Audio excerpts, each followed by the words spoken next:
It's the Last Minute Laura show. Good morning. Good morning. Hello. Hi, everybody, guys. Hi, everybody. Hi, guys. I need to top up my coffee, so just give me 1 second. I'll be right back. Also, outfit of the day. Okay. All right. Cool. Love that for us.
All right, I'm back.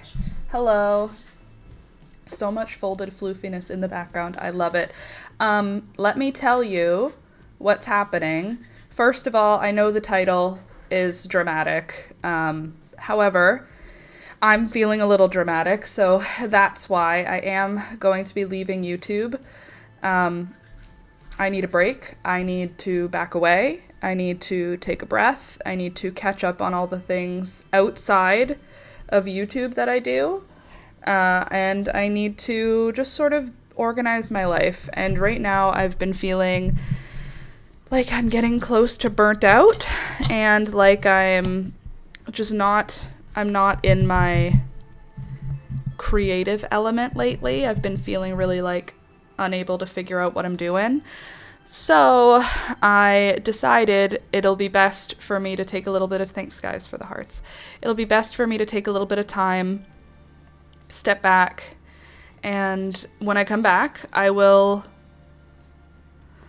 hopefully be better, and hopefully I will be on the way to feeling myself again.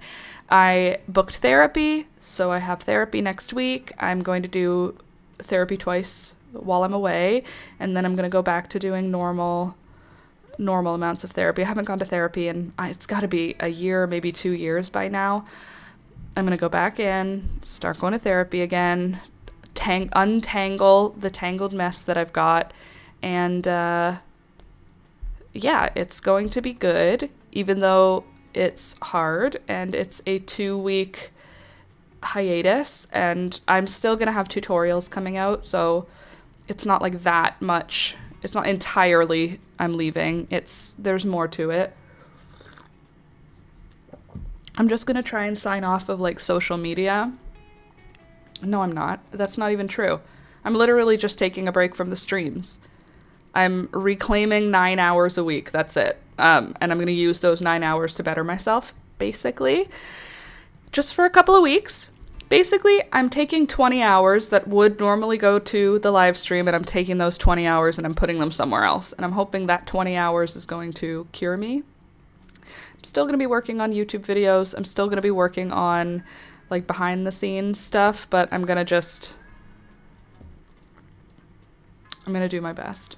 I'm so proud of you for doing what you got to do for yourself. Thanks, Melanie. Thanks, Raven. Thanks, Sid. Thanks, Candy. Thanks, AJ. Appreciate all you guys. Thanks, Candace. Who else is here this morning? I think that's everybody so far. Anyway, that's what's up. That's what you missed on Glee.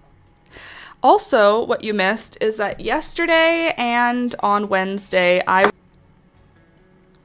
Cool, I love that. It looks like I clicked stop streaming, so apologies there. I started it up again. Where did you lose me? Where did we go? At what point did I lose you so that I can tell you what I was saying?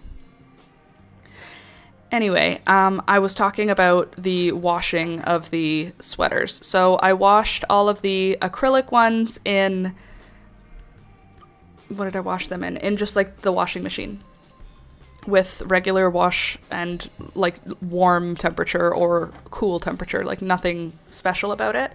The wool, I soaked it in my bathtub with wool wash.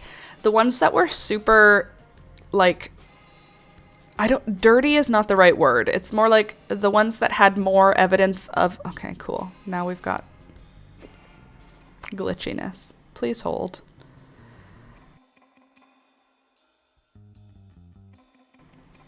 My computer can't handle it. I'm just gonna wait.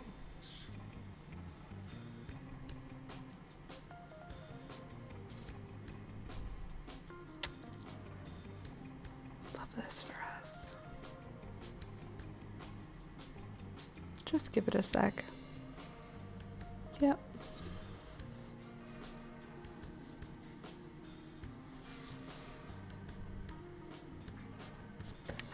Cool. Thanks so much, YouTube.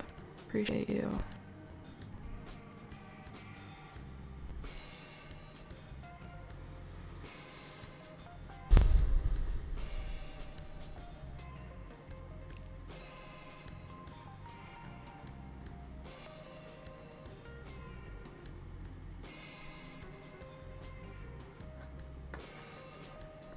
All right, hold on a sec.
All right, let's try.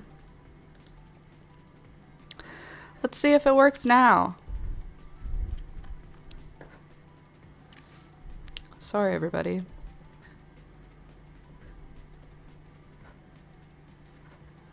I know it's very entertaining to watch a glitchy stream. Oh God. All right, anywho, I washed all the wool sweaters. I soaked them in the tub, probably 10 at a time, with some wool wash, and then the ones that were rough, I gave them a conditioner bath also, just like delicate, sensitive hair, whatever, sensitive skin, unscented conditioner, gave the sweaters a bath. And then I drained them, and then I put them into the washing machine and just put them through a spin cycle to get rid of excess water. Then on Wednesday night, I laid them out flat to dry on top of each other with a towel in between each one. Then Thursday, I hung them outside on a clothesline. So there were 30 sweaters outside, which was wild. and they all just hung on the backs of chairs, over our railing, over the clotheslines, just all over our fence. I laid them over the fence. Also, there were 30 of them. I needed to put them everywhere. Our backyard was filled with sweaters, and they stayed out in the sun, in the wind, all day. When I brought them inside, the reason I had to soak them also, and I had to double soak some of them, is because I had mothball scent on them even after they had been washed, which sucked. So I soaked them again, and I wanted to hang them outside to air out. So now they don't have any mothball smell. I also dyed a couple things yesterday. I dyed 2 things black. So I had this green t-shirt. It was like this sage green Angora t-shirt. And it's so pretty, but I haven't worn it. I've almost never worn it at all. So, okay, cool, bits of plant. So yesterday I dyed it black, and I think it is so cute now. So this is Angora. I used the Jacquard acid dyes. I soaked this in after it had been washed. So it's what did I do? I soaked it with wool wash, and then after it finished, I was like, I don't know, like, I don't like it still. I'm not going to wear it, but I love the fiber. It's Angora. It's so soft, and it's so warm, even though it's a t-shirt. Anyway, I used the Jacquard acid dyes. I added jet black, spruce, and sapphire blue to my dye pot. I used citric acid as my, I guess, mordant. And now I have a black t-shirt sweater. Look how cute it is. And I did okay at getting it even. There's a few spots that I can see that look darker. Hold on, let me see if I can catch it. Okay, can you see? Right here. It's like darker black. It's not super easy to see, but it's not all the same black, unfortunately. Do you see when I pass it over, there's like darker black in certain spots? So now I have a cute t-shirt.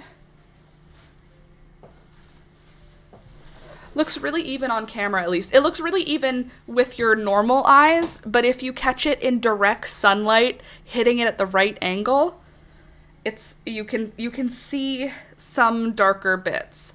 But I really like how it turned out. I also blocked it a little bit more baggy so that it could be a little bit more comfortable. It was a little bit of a formal looking sweater, like I have to wear it with something a little fancier, but I think by blocking it big, I made it more casual looking. Oh my god, the green sweater? Yeah, now it's black. Not because I'm depressed, just because black is easier to wear than sage green. So there's the first one. Oh, this is Rohan's paw print, by the way, from the vet. So there's the first one. I don't know if this will be part of this season. It's not very noticeable on camera. Well, it's not noticeable in person either until it hits. It was more noticeable when it was wet. But a few washes should like fade tone that down too. Yeah, well, I'm going to be honest, it's probably not going to be washed for a while because I'm not washing any friggin' sweaters. It took 2 full days to wash and dry all of my sweaters. That's crazy. That's a crazy amount of sweaters. That's a bit too many sweaters. No one needs 30 plus sweaters. How many is it? 1, 2, 3, 4, 5, 6, 7. Oh, I guess I don't have to count that. 6, 7, 8, 9, 10, 11, 12, 13, 14, 15, 16, 17, 18, 19, 20, 21, 22, 23, 24, 25, 26, 27, 28, 29, 30, 31, 32, 33, 34. 34 sweaters. It's too many. Nobody needs 34 sweaters. Just nobody does. However, though nobody needs 30, what did I just say? 31? I literally don't remember the number I just said. Nobody needs that many sweaters. However, when you are a hand maker, you hand make things and then you have them and then you become a hoarder and you become very attached to those items And then you have 30 something sweaters. But what I do so that it's not literally crazy, yeah, my moth war washing took 5 days. Well, I'm really happy that it only took 2 days. And my plan here, these hung outside in the sun all day. And apparently that is like the devil for moths. If you have moths, one of the things recommended is to get everything outside in the sun. I guess they don't like outside and in the sun. So they were outside in the sun and in the wind for 12 hours yesterday. So they're all dry, really good and dry. This is the other one I dyed black. It didn't work the same. It used to be yellow and blue. Now it's this kind of charcoal color. And you can tell these were 2 different colored yarns to begin with. Not super cute, but that's okay. I figured I would do a try-on, but that was washing, steaming the carpet too. That's a good idea, but I don't have any carpet. It's hardwoods or laminate. It's hardwood adjacent and tile in this house. Okay, washing woolens is just work in and of itself. That many all at once is nuts. At first it started as fun, and then it stopped being fun pretty early in. But it was fun to look at all of my sweaters, and I figure we can pack them into my vacuum seal bags after we try them all on. So many sweaters to try on. But I want to show you all of them so you can see them, so that there's a video where I try on every single one and you can see what I've made. Should we start with the oldest? Or my favorite? Or the weirdest? Or the most colorful? Or knitted? I have 4 knitted sweaters. Good thing a squirrel did not take off with one while they were outside. Alex kept saying that. He's like, what if someone steals one? And I was like, Alex, there's over 30 sweaters out here. If someone steals one, they can have it. They must have needed it. If someone stole all of them, I would be upset. But if someone stole one of my sweaters, I think I would just be like, oh, I hope they wear it. I love knit collection try-ons. I cannot wait to live somewhere where there's no goddamn carpet. Yeah, that would be great. All right, let's see. Let's start with one of my older ones. Why does that happen when I stand up? Nothing is getting jostled at all. If you do one, try to give people a good chance to take clean screenshots and link to your tutorials in the description. Oh my god. All right, let's get started on a try-on then, friends. This sweater is one of my first ever sweaters that I made. I think this actually is the first sweater I made. I don't think it's one of.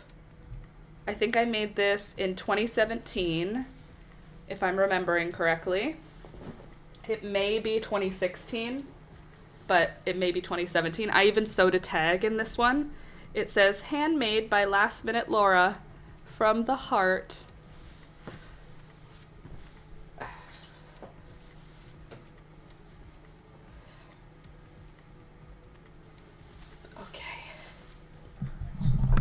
Try and do this.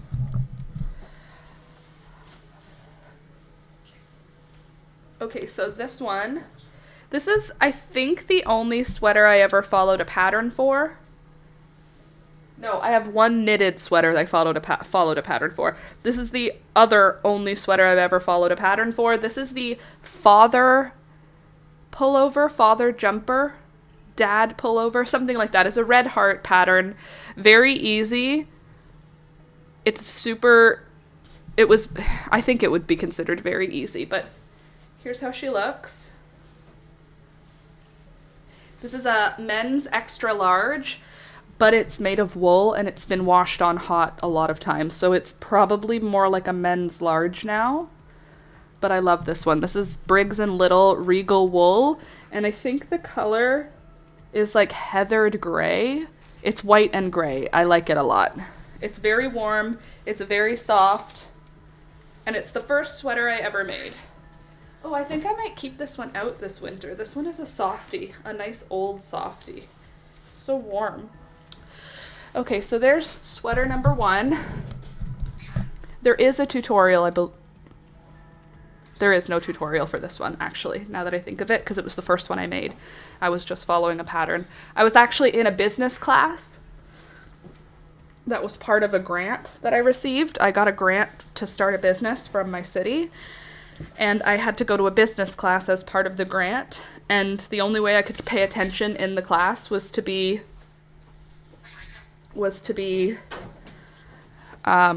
crocheting. Otherwise, I was completely unable to pay attention. So, there she is.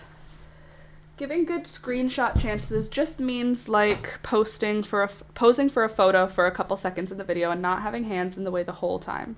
I have more issues with the hand thing in journal flip-throughs. You're going to be so sweaty if you're going to try on all of them. Probably you're right. Well, we've made it through our first one.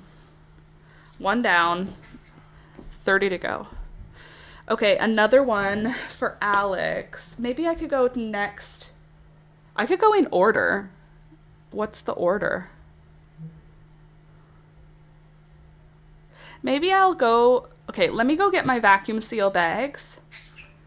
And we can try on all the ones that we're not going to be keeping out this season so that I can put them into the vacuum seal bags. Does that sound good? I'll be right back.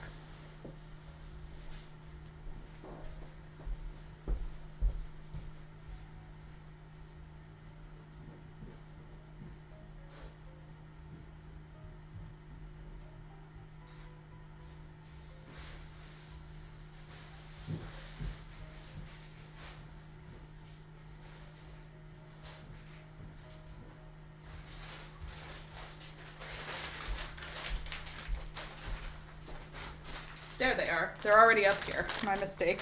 Here's our first bag. In my entire life, I don't think I could crochet all that sitting there. I think you probably could, if you just don't pay attention. Okay, so I know we're not going to wear this one this winter. This is not one of the seasonal sweaters. This is the Toronto Streetwear pullover, I think this one is called. This one is a long sweater with a wide neckline. It needs a few mending bits, but it's a long sweater with a wide neckline and stripes. I've already mended it before. Just needs another mend. This is old also. I feel like this one's from 2018 maybe, or 2019.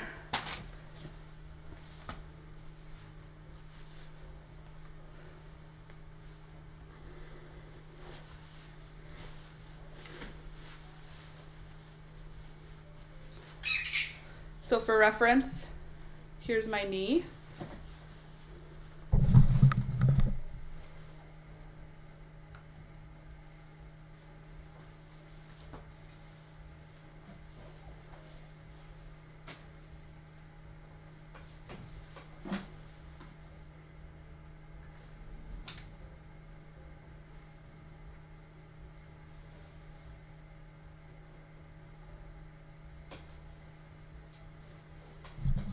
This one requires kind of a lot of mending at this point, but I'm not in the mood to deal with it right now, so it's going into storage just because I don't want to deal with it.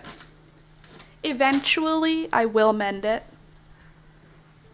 Honestly, probably next season when it comes out. Excuse you. Stop that, birds.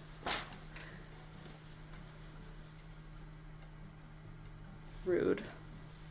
I'd recognize that one anywhere if it got stolen. Me too. Wouldn't that be kind of crazy, though? Get off of there, Beelzebub. Go on. Get off. Thank you. Okay. This is how I'm folding it for the vacuum seal bag. For Alex's sweater, they get an extra fold. Mine stop at this point because my sweaters are usually shorter. His are longer, so they get 3 there. First fold.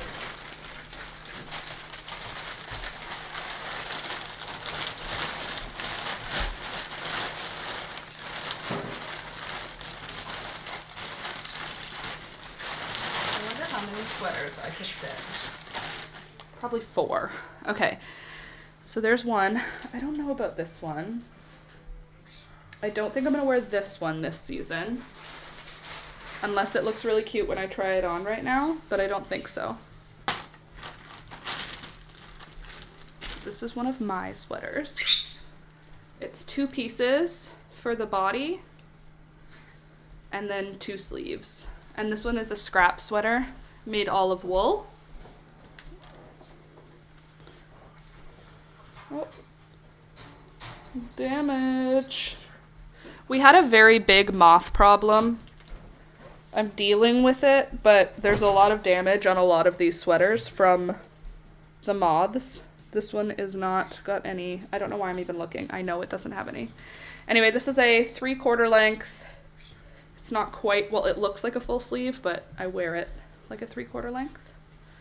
Here, let me show you.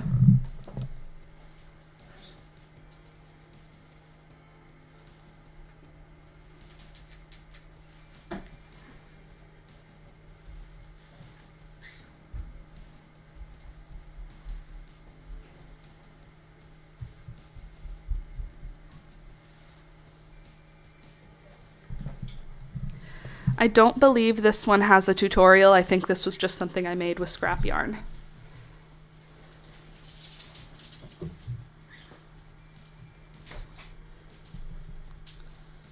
Okay, this one is, that one's very heavy. This one's heavy. This one is all natural dye. So all of the colors are from plants. Most of the browns are from my recs were for you if you did a standalone video with the stream. Oh, okay. Well, there you go. I'm not doing a standalone video, unfortunately. Actually, I mean, I could. I don't want to, though.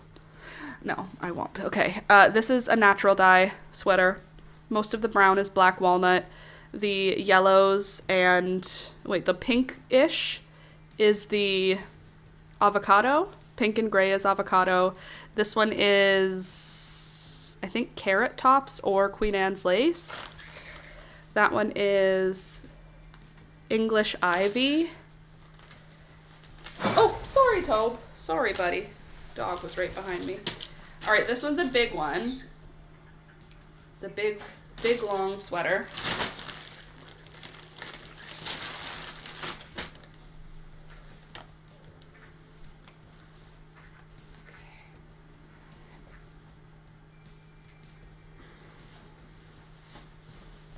So this one's a big one. It's just a big, it's probably like a 2XL, like a men's 2X. It's very big, very long.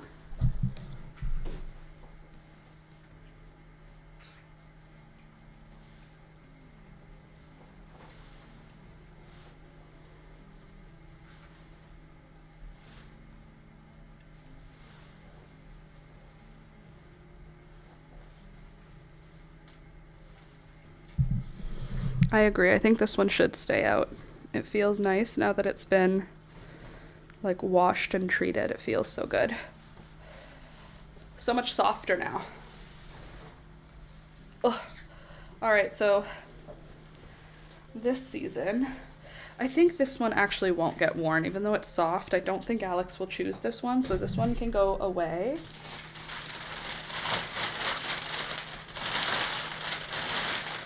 I wonder if there's a better way to do this. Just to fold them so that I can fit more of them. Let's try with like...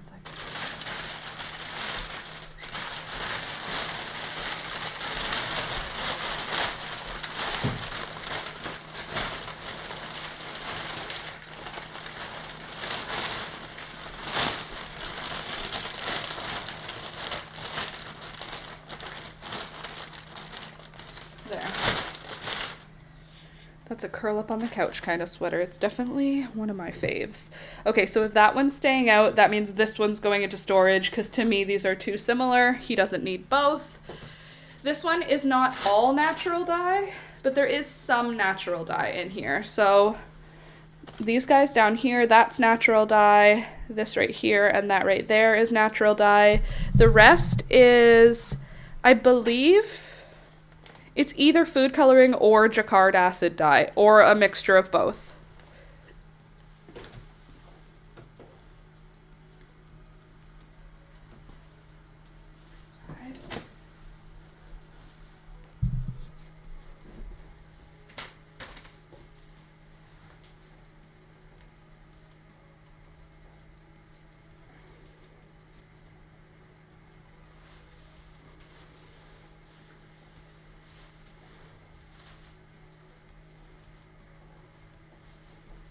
Here's another probably men's 2X. At least men's XL, but maybe 2X.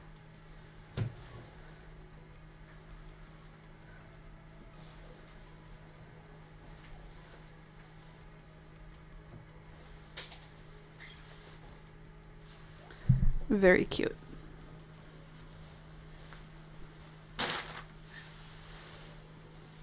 Oh, I love how a clean sweater smells.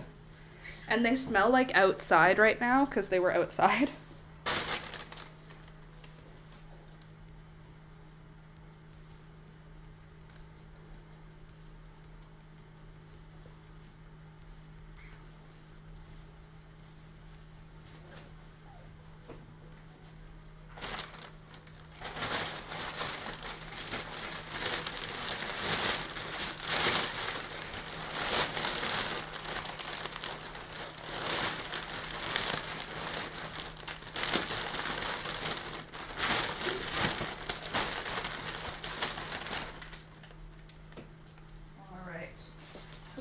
Is not staying out, who is small. Is this all wool? Wool, wool, wool, wool. Okay, let's see. Who's staying out, who's wool? Who's not staying out? You're not gonna stay out. All right, this one's gonna get put away, so I'm gonna show it to you. This one is my, I think it's called on my tutorials, the City Buzz. I think it's the City Buzz sweater. I thought it looked like a bumblebee, sort of. But like, not really.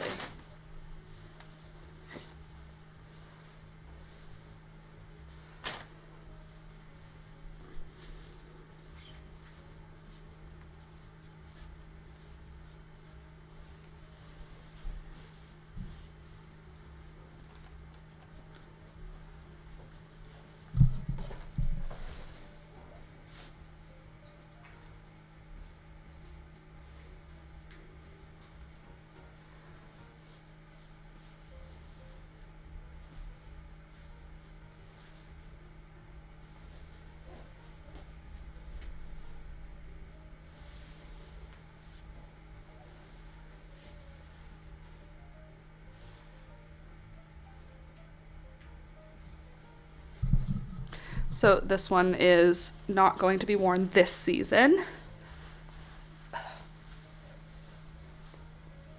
But there was no damage from moths on this one, which is awesome. And also there was, what else was there? Oh, the sun didn't ruin the natural dye, which was really cool. The sleeves are naturally dyed with, I think, onion skins, but possibly marigolds. All right, so there's the last one for this bag. Bag number 1 is full.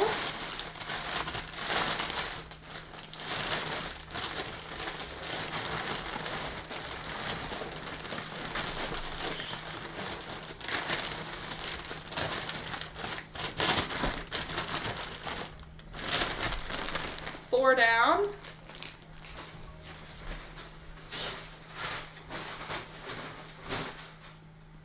All right, so the first bag is all wool. That's great.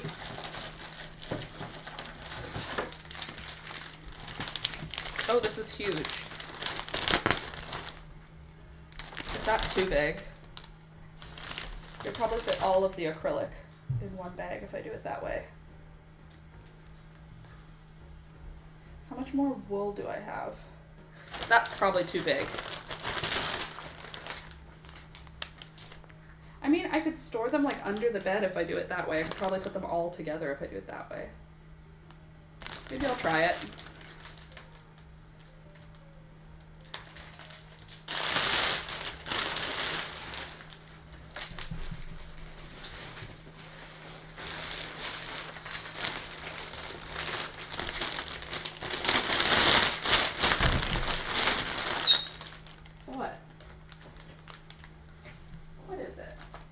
Sounds? Do the bags scare you? All right. Sleeve or sweater number 1.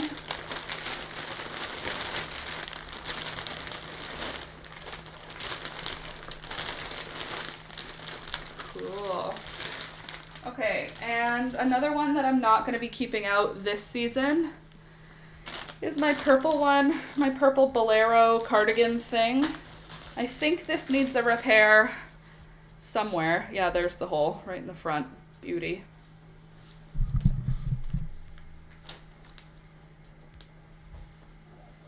That one's cute, actually. Do I want to keep this out? Actually, maybe I do. I kind of like how this looks. How big of a problem is that? Not that big. That one is a classic. It is, isn't it? And I only see the one. Oh, there's another issue. I wonder if we could fix it. Maybe we should keep this one out. It is pretty cozy. Yeah, okay, I changed my mind. We'll keep this out for the season. This one I'm not keeping out. I already thought about it. There's another one with puffy sleeves.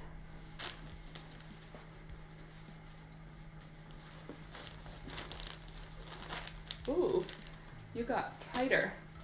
The bottom hemline shrunk. That's not great.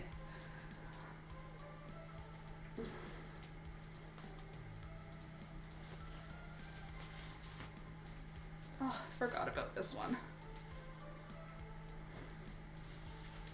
I do like how this one feels. It is so cozy. This is a super cozy one. This is my puffy sleeved jumper, puffy sleeved pullover, something like that. It's got nice big puffy sleeves, but it's so cozy.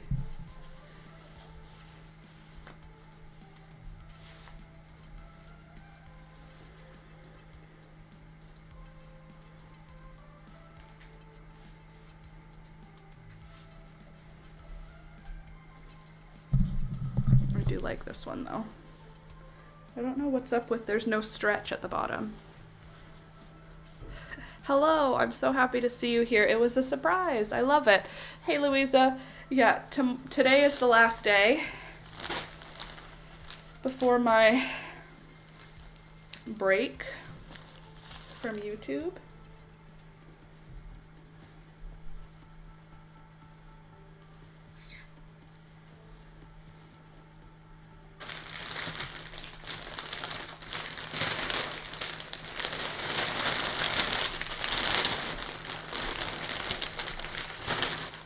Okay.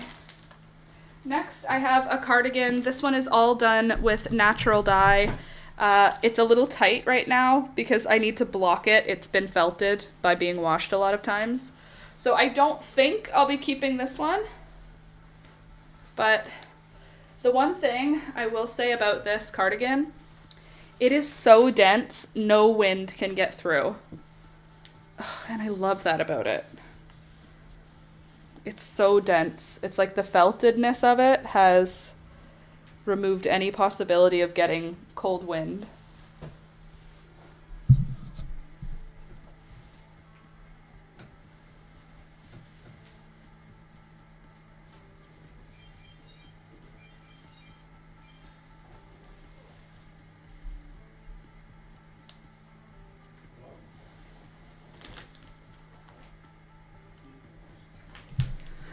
So this is a natural dye, and the way the colors are is just the way it pooled. So that wasn't intentional.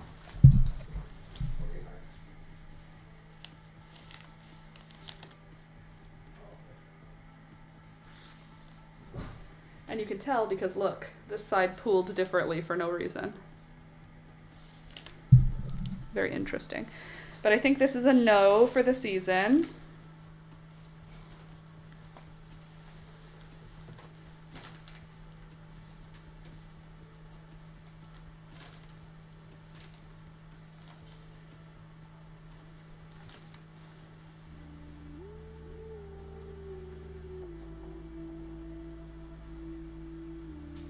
Christmas ornaments. What about them? Oh, sorry. I need suggestions for what to do with a pile of silk organza scraps. They range from like 30 by 30 to maybe 70 by 70, all in varying jewel tones. I don't know what to make with them. 70 by 70 is a pretty good amount of Oh, 70 centimeters. Maybe not.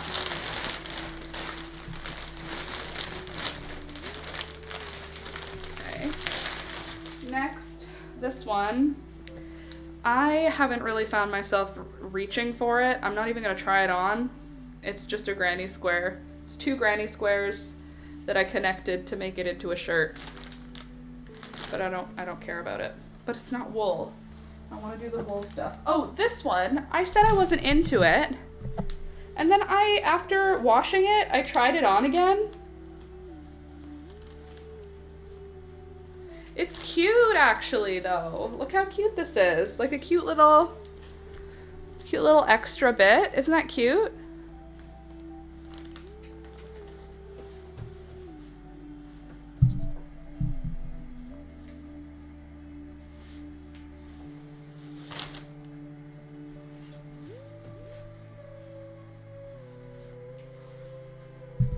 I think it's cute. Good for winter? Maybe. Not this winter, though. I want more of my stuff to be in storage than out, because I don't wear a lot of variety. I usually stick to like very neutral amounts of things. Another one, this is the turkey tail pullover, turkey tail t-shirt. This one has mending that needs to be done on it. I won't be doing that this season. This is all naturally dyed yarn that was dyed with plants that live around me.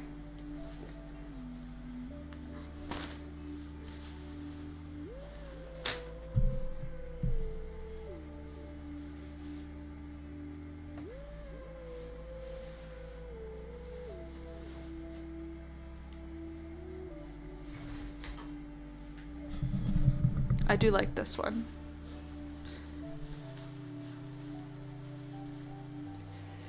I made that one in rainbow. I love your earthy colors in yours. Aw, thanks. They were more bright colored at one point, but it's natural dye, and therefore the colors fade with wash and with sunlight.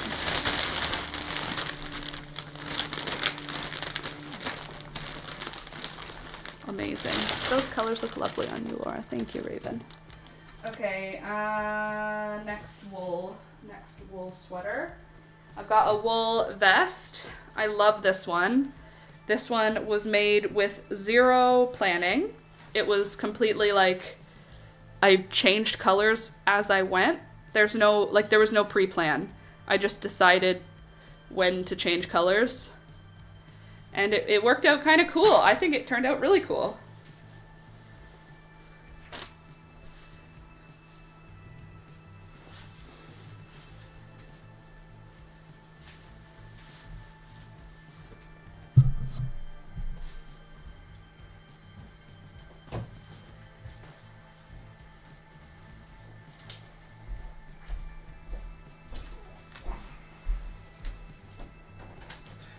Nice. Thanks. This is one of Alex's vests. It would be great over a turtleneck. Totally. I need to make one of those color block ones. They look so amazing. I agree, and I wish I could explain how I did it, because I'm looking at it now and I'm like, I know. I think I just changed colors and left the yarn hanging, and then when I came back the other row, I just changed colors where the yarn was hanging. Because there's no woven in ends, so I obviously didn't cut my yarn, but this was years ago, obviously. This one probably won't be worn right now. Alex has not been wearing sweater vests, unfortunately.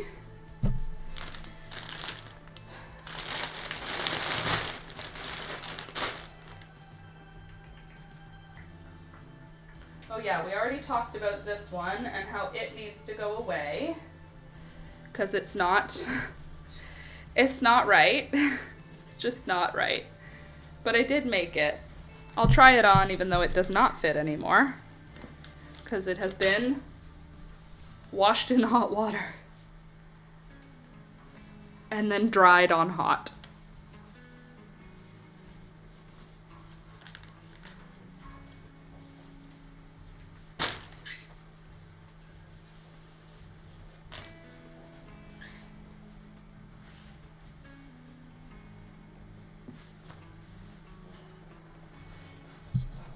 cute, but not flattering.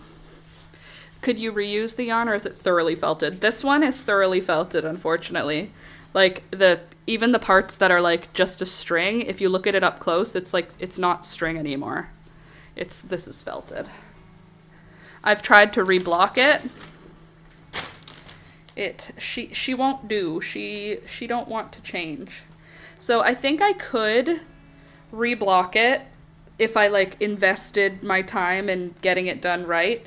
And I also think I could do some intentional felting on top of it to make it cute. I'm just not there at this moment. So she goes into storage because I love her and I'm not ready to part with her, but I also don't want to wear it and I also don't want to repair it right now. Eventually, yes. This one is, I think she'll stay out because she's still like a new sweater. This is only got made last year. We did this one without any pattern, which is why it has a weird shape and there's no rules.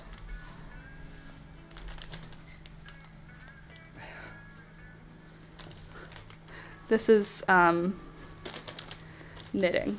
One of my first knitting. It's destined to be stuffing for a kid's toy if it's that felted. Yeah.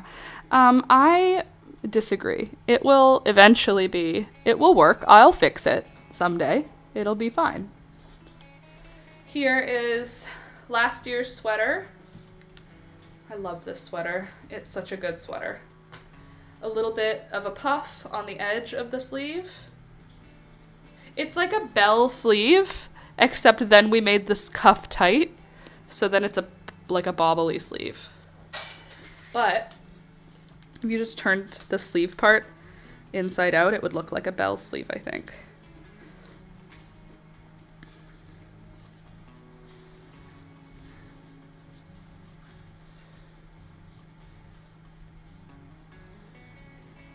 Maybe it doesn't look like a bell sleeve, but you know.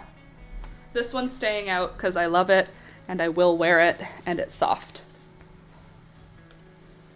Did we dye this yarn or was this purchased? I feel like this might have not been natural dye, or not natural dye, any dye. Was this purchased yarn or dyed yarn? I don't remember. It looks really pretty though. All right, so that's staying out. This is staying out. Well, I can't have that many sweaters out. That's crazy. Oh, right, I have other springy sweaters. These are all going away. These are not handmade. I love them, but they're not handmade. But they are natural fiber and they are, well, they are handmade, just not by me. I found this at the side of the road in a rich area. And it says on it, handmade in Norway. And it said it's 100% wool, hand knitted in Norway. It doesn't say handmade, it says hand knitted and handmade in Norway. And look how cute it is.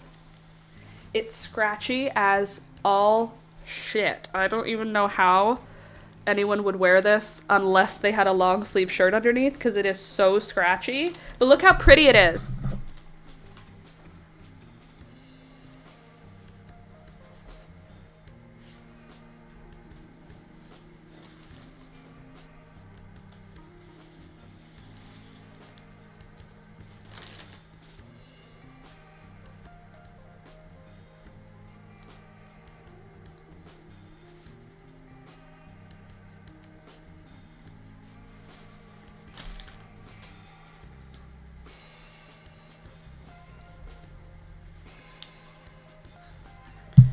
So while it is very pretty and it also fits, it is very itchy. It's like so, it doesn't look it though. If you look at the yarn up close,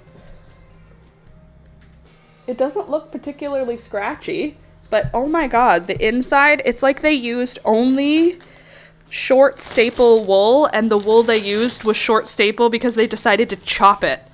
Like it's like sharp edges on all of the wool. So I don't know what I have to do to this to make it softer, but I haven't given up on it because look how pretty it is. That's how I feel about it. Like, it's so pretty.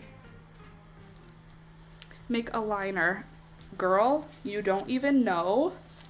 That is my plan for my crocheted cardigan. I love that cardigan so much, but it's not comfortable for me, and that's what I decided was I was going to sew a liner in. My brilliant plan is to go to the thrift store and find like a suit jacket that I like. Not that I like. A suit jacket that's super comfortable. And then I'm going to pull the lining out of it and put it on the inside of my cardigan. That's my brilliant plan. Because I don't want to make a liner, but I think I could just pull one out and transfer it into there. That's why it ended up on the side of the road. Someone raged through it, literally though. This one is not handmade. I just really like it. However, it is a summer knit. So it goes away. And then you guys told me this one is too springy. Too springy, too summery. So this one's going away also. For the season. This one is handmade. Not by me, but somebody somewhere handmade this. There's no tags in it. There's no size in it. It's not purchased.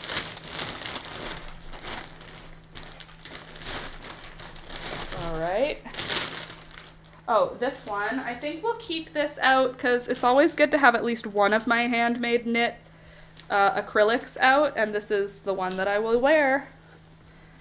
And it's white, which is probably not a good idea for me personally to have white garments, but it's been stretched out because it was put in the dryer and in the washer. But look at this.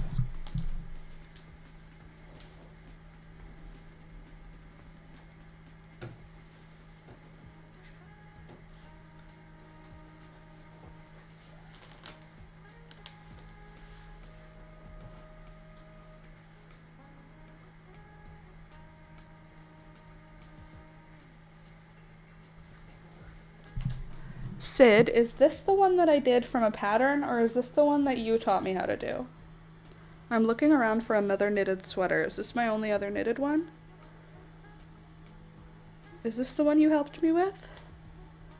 Or is the one that... Maybe the one you helped me with was the felted one. Anyway, I love this one. I love it a lot, and the way I washed it and blocked it yesterday made it so much more stretched out. It's usually like this short and it's like fitted, but whatever I did stretched it the hell out, and I don't know, but I love it. Like, what? Look at how pretty that is. Anyway, obsessed. I have no idea. I think the green one that shrunk was the first one you did. Then there was the tank top. Oh yeah, the tanky toppy. Okay, so these two are staying out for sure. Did a moth literally just fall out of one of my sweaters? Am I crazy? Okay. Whatever. This one's going away, but that's not wool. Oh, this one's also going away because it doesn't fit any baby. Actually, is this gonna fit Elizabeth? I feel like it's made for way bigger kids in terms of how long the sleeves are. Look, it has little reindeers on it. It's hand knitted in Norway. Look how cute it is. Look at the little reindeers. Stop it. That's so cute. You might have done the same pattern with larger needles and different sleeve increases. I think that sounds right. You know what, actually? I think the white one is from my grandma's pattern now that I'm saying it out loud. I think, okay, I'll wear this. I'll wear this. If I'm wearing all those, then I can't wear all these. You can't have everything. That's crazy. That's too many sweaters. I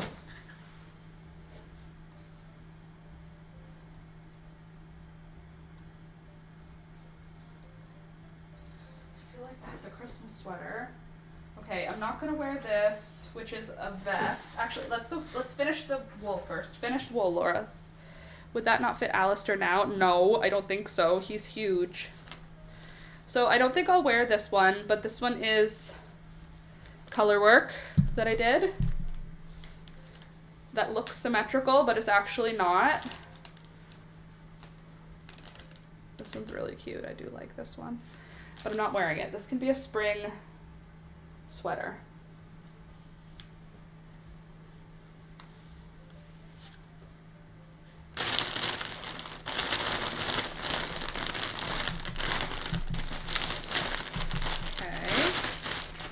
I think we're almost done. Any more wool? Okay, so if I'm wearing those two and that one, we're starting to get to too many sweaters right now for the season. Am I gonna wear this? No, I'm putting this away. Even though I love this one and I love wearing it, I'm gonna put it away because if I have it out, I won't wear other things because I'll choose to wear this because it's so cozy and it's so pretty. Look at the pretty colors. I'm putting it away until spring. This can be a spring summer sweater, but I'll let you see it first.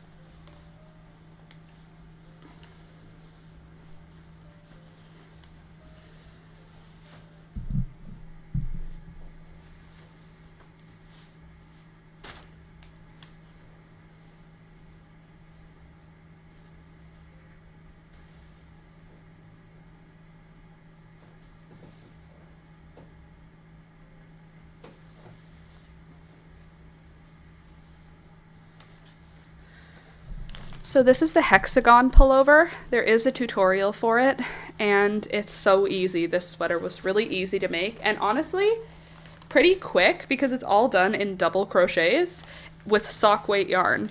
So the double crochets make it work up really fast, but it's opal sock yarn, yes, from Nancy, from Fancy Nancy. I had to think about it. I can picture her. Fancy Nancy. Nancy sent these millions of balls of yarn to me. Not millions, but it felt like it at the time. And I used it to make beautiful things. But it's opal sock yarn in whatever the Nancy Nickerson? Yeah, I think that's correct. Okay, there we go. Now I need one more wool item to store. What wool item? This wool item. This one can go away. This is just like a knitted piece I did. Van Gogh, indeed, indeed. Actually, I'm thinking about it. I think this one's gonna go into storage too, because I don't think I'll wear it before the season's over, but I do love this one. This one's the 90s pullover. It's like a ladies large. It was supposed to be a ladies medium, I believe. But I love this one. Also all made of wool. Briggs & Little. I just thought it looked like the colors from like the early 90s. Like the colors I would have been wearing as a little kid. I do love this one. Gorgeous. It's super basic. It's such a basic shape. But I love it. All right, that's it for wool. Now all my wool sweaters that I'm not gonna wear this season are now put away. Look at that. Ta-da! So I'll vacuum that closed and then it'll stay probably in a tote under the bed. Okay, next I have not wool items. Let me put the things we're keeping out. Let me fold them back up and put them where they go. I think I'll wear this white one today, if I have to wear it.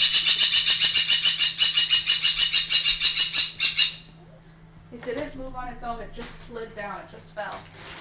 Don't worry, everything's okay. See? It's fine. Okay.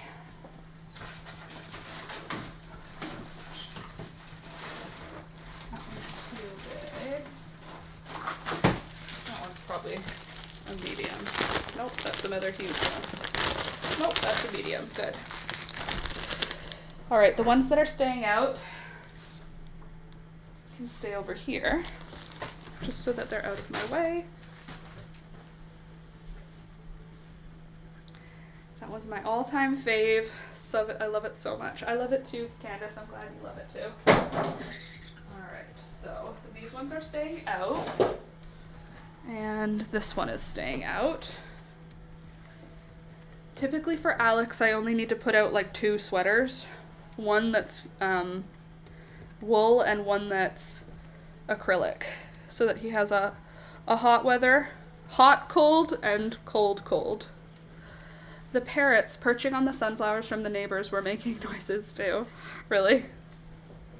So there's Alex's one. Okay, so if those ones are being worn, that means these ones are not going to be worn this season. I already tried on the pink one for you last stream, but this one is called the Whispering Stripes pullover. And it is sort of cropped, but not really. And the sleeves are way too long, but like in a good way. Like, I wear them like this, but when I don't want to, I do this.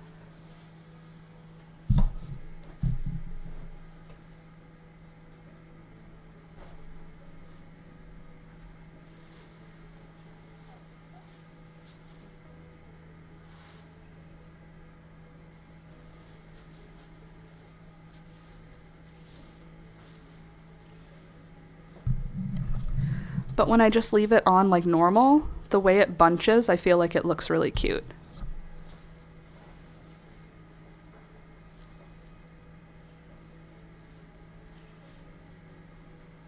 I actually like this one a lot. Maybe I'll leave this one out. 3 knits. 1 wool, 2 acrylic. Acrylic and wool. Maybe I will. That's probably enough. I literally have mental health problems and physical health problems. I just feel like I'm gonna be sick right now. Just give me 1 sec to just take a quick break. Balenciaga could never. Makes me think of sunflowers. I like it too. Do you think it's too summery and I should wait until next season for it?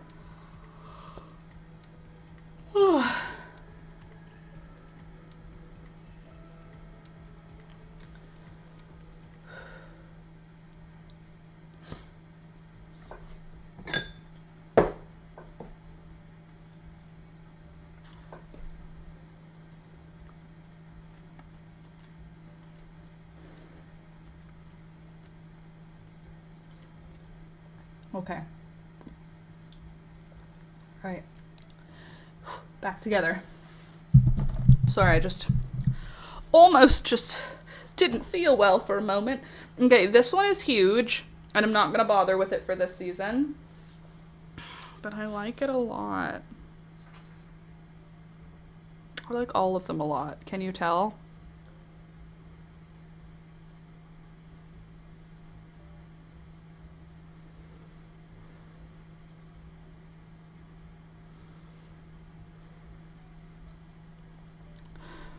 I'm like sweating.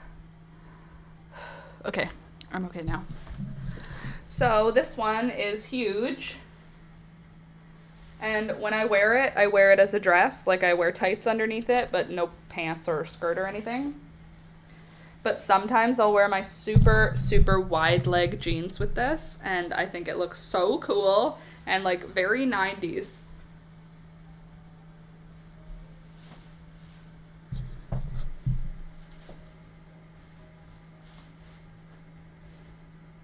It goes past my knee. My knee is right here. Look.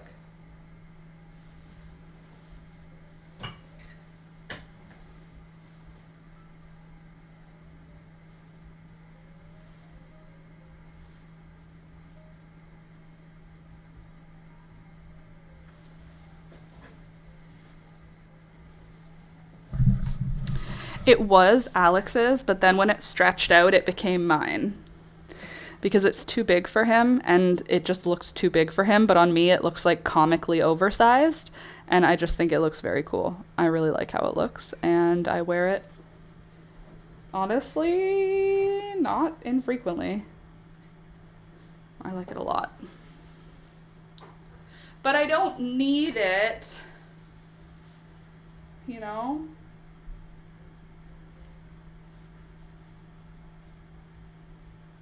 I don't know. I don't think I need it this season. It's just so big that it's fun. But I wore it last winter a lot, so maybe putting it away is a smart idea because I don't need to wear the same thing every winter. Oh, look at that ringlet. Who is she? I showered last night. Okay, anyway, here she is. The gorgeous. This one, I believe, was made in either 2018 or 2019. This is entirely made out of scrap yarn. Leftovers from other projects.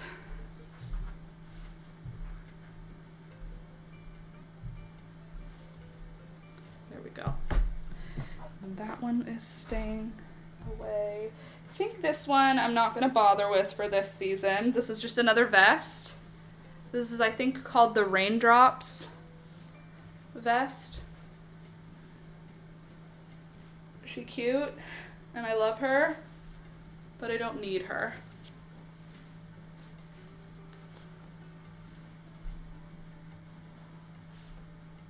All right.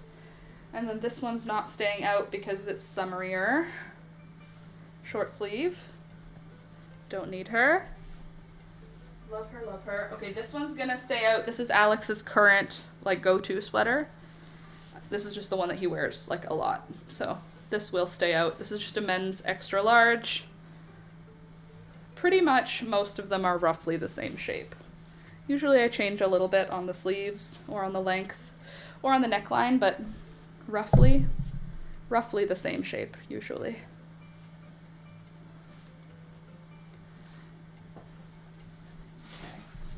Okay. 2 for Alex, which means we don't need this one out.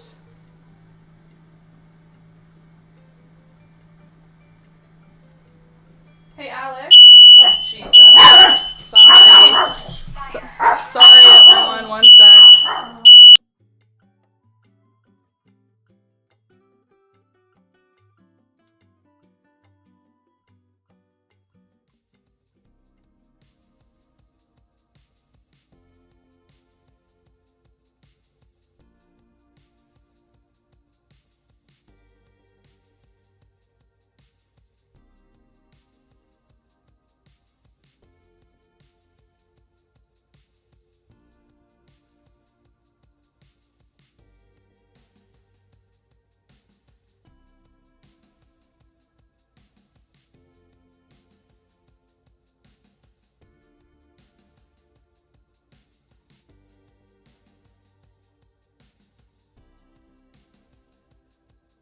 Cool. So I was going to show you. It's okay, Toblerone. Come here, baby. Good boy. You did a good job. You let everybody know about the fire. Our neighbors upstairs probably just toasted something too much. Well, toaster from hell, probably. Anyway, fireside pullover. No, it's not Alex. It's upstairs. We live in a house that's been divided into 2 apartments, and even though the house is divided into 2 apartments, the smoke alarms are still connected. So anytime anything happens down there, we get notified. Sorry if you were wearing headphones and became permanently disabled because of that very loud, shrill noise. Ouch, you good? No, I'm fine. Toby is skeptical that everything's okay. Anyway, I have the fireside pullover here. Hey, Alex? Alex? Hello?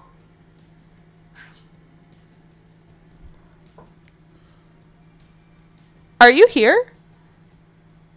He might not even be here. Anyway, I'm trying to decide if I should give Alex a 3rd sweater for the season.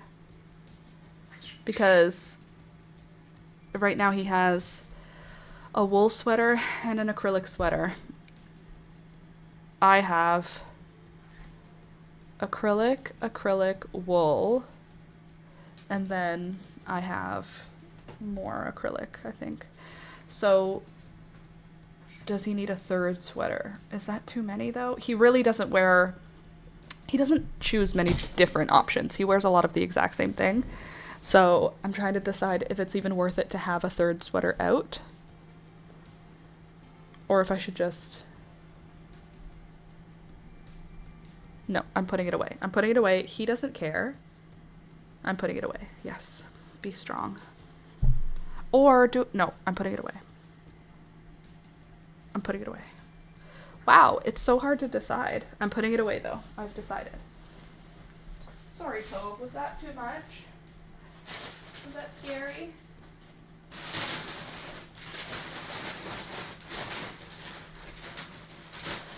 All right. 1, 2, 3, 4. Do I need this one, or is this one summer, spring? Spring, summer, or winter? What's the vibe? How do you feel? Spring, summer, or winter for this?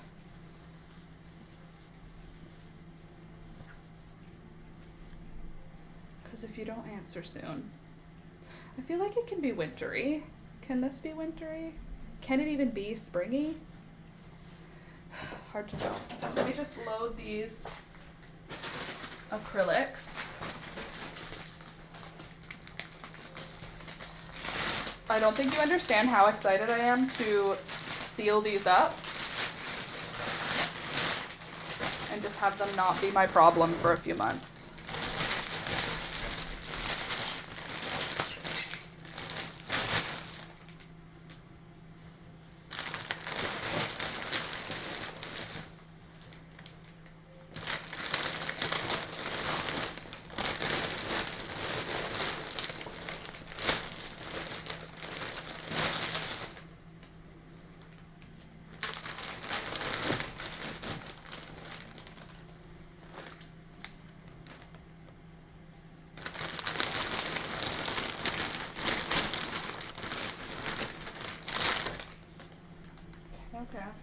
Okay. I feel like I'm not gonna wear the red one in reality because I don't like how red looks on me.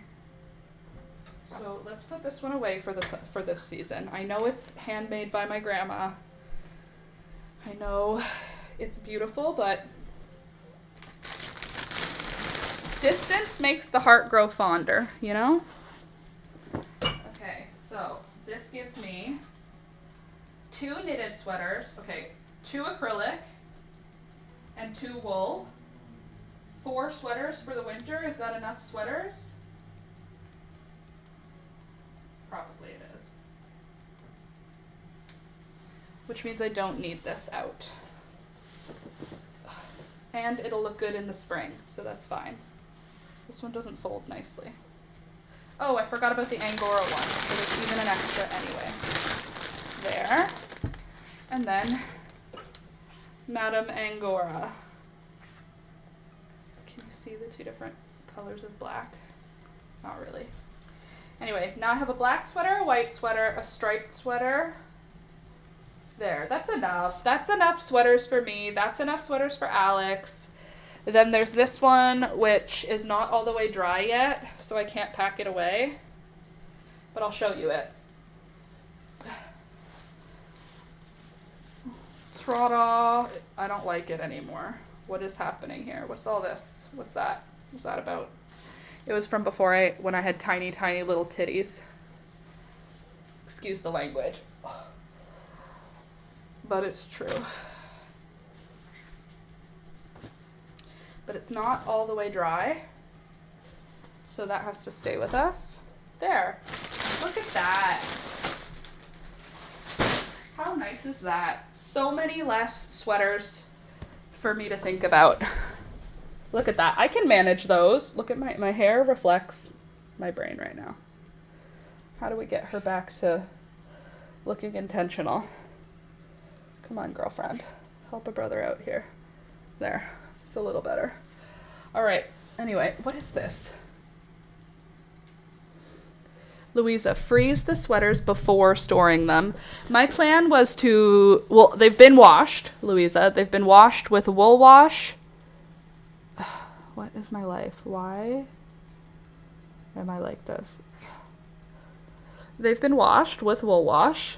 Oh my God. What did I just touch that is sore in my eye? Ugh. Probably wool. There's something in my eye now though, which is super cool. Super fun. Okay. Oh, you kept the community sweater out. That's my favorite one. It's my favorite sweater. Honey, don't put that one away. Freeze the sweaters before storing them. I've washed them. with wool wash, and they hung outside to dry all day in the sun. So I feel like they're going to be fine, but I'm going to zip lock them. I'm going to vacuum seal them into a vacuum seal bag. Maybe I'll put in like some cedar, because I have these cedar blocks. They say they're cedar. They smell like tea tree oil. Anyway, I have those cedar blocks, and I think I have something else that I could put in there. I might even put in a silica gel packet, even though they're dry, just like so that in case. So I might put a mothball. I don't want to put a mothball in. They smell so bad. It took so much effort to get all the mothball smell out. So I don't think I want to put mothballs in, but I think I'll put maybe I have like large silica gel packets. So maybe I'll put those in with some of the cedar things, and then I'll vacuum seal them. And then when winter comes, like when true winter is here, I'll put them outside in the plastic bags.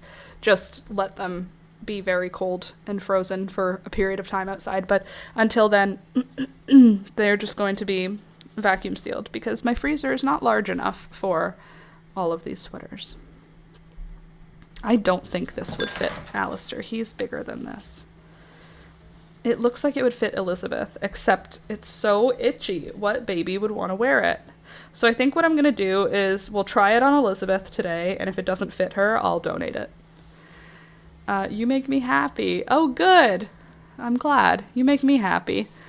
Also, I had to bring in all of the plants last night because it went down to 4 degrees Celsius, which is too cold. So I have a whole bunch more coleus inside now. Lots of coleus babies who have now been brought in. Lots of different colors. I love this one a lot. And there's one down there too. Doesn't have any light on it currently, but I think I'm going to have to put more grow lights. My oxalis is looking so sad. I think I'm going to panic this winter. Don't panic. Oxalis, they don't like fall. It'll probably kill off the top leaves. If most of your leaves drop off, stop watering it for like 2 weeks. Like give it 0 water. And if you want, put the pot out of the sun. And then 2 weeks later, just give it a really deep watering, and it'll just come back. It thinks it's winter. You just have to be like, yeah, it's totally winter, and let it die for a minute, and it'll come back. My oxalis is under a grow light, so it's doing really, really good. But the red one, I expect it to drop most of its leaves eventually, once she runs out of energy. I feel so much better knowing that my sweaters are going to be put away and that I don't have to think about them now because they're going to be safe and they're going to be smaller. It's very hard to fit all of these into. They take up 2 large totes that fit under our bed, but I think by vacuum sealing them, I can get them all into 1 tote. So I could basically cut it in half. Want to zip them up now? Because I do. So I'm gonna, but here's what I'm thinking. I'll zip them up. I'll just turn the mic down when the vacuum's on. Let me just do the zipping part first. Oh my god, why? I didn't even do anything.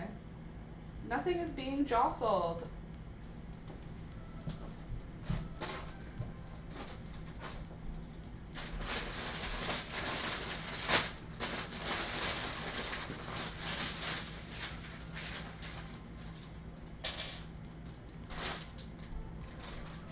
Right, I need the cedar.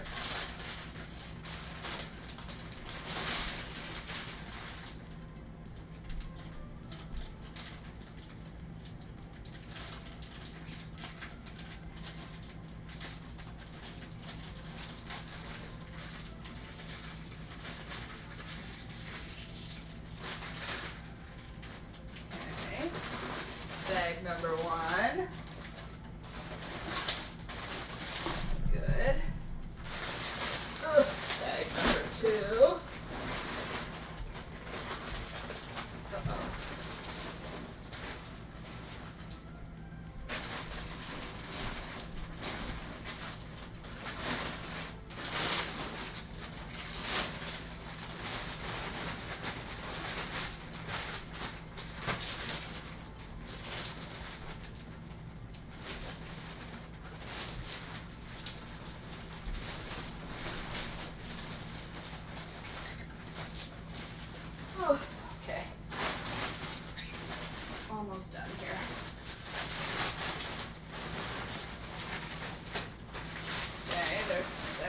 is done.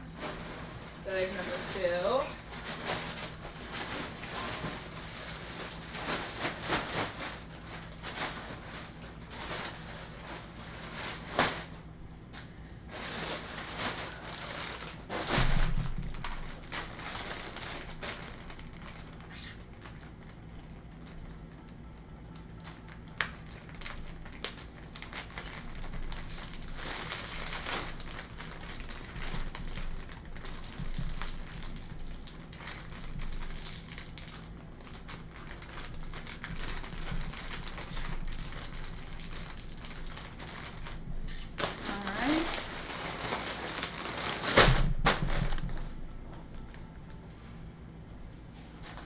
Cedar block, and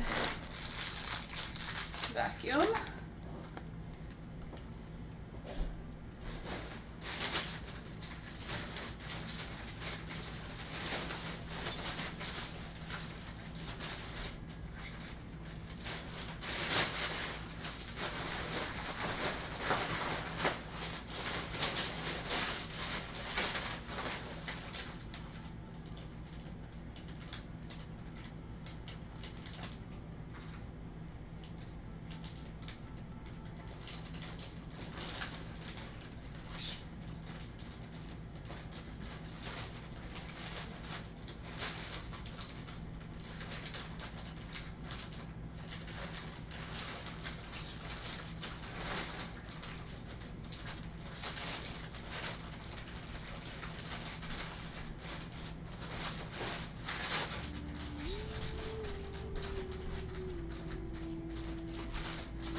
Nailed it.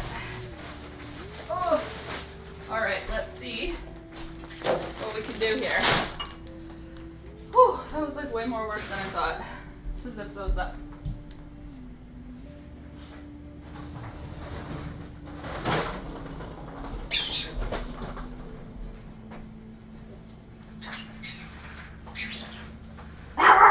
It hasn't even made noise yet. It's not even doing it yet. It's not even making the noise. All right, I'm turning the mic off.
Okay, she done. What do you think? That was fun. Now I've got, how many sweaters are out? 1, 2, 3, 4, 5, 6, 7 out of 30 something? There. She's melting. She's a melting. We're okay though. All is well now, except I forgot to take my meds this morning, so I'm going to do that now too. Some of the messages that I do on my phone don't show up. Oh my god, I'm building cheat sheet for Star Wars words for my writing, and it's so long. A cheat sheet is too long, means that there's too much information, Sid. Alright, meds. Organized. Ugh. Meds. Take them. Alright. I need to grab something to eat, so if you guys need to use the bathroom or, I don't know, whatever, do that now. I'm gonna go run and grab something that I can munch on while we chat, and then we can do something else, because now we've got all of these vacuum sealed, which feels so good. Just seeing them all crumpled up in the vacuum seal bags makes me feel so good. Just seeing that there's only 7 beautiful sweaters out on display. I believe I have 2 other sweaters that are not handmade that are in my, like, in the laundry, so that's 9. I have 9 sweaters this winter, which is enough. It's enough. 9 is more than enough. That's more than 1 for every day of the week. And now I'm 200 degrees Celsius. All right, give me a minute. I'm going to turn the music up a little for you, and I'll be back in 5 minutes. I'm just going to grab a snack.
So I'm back.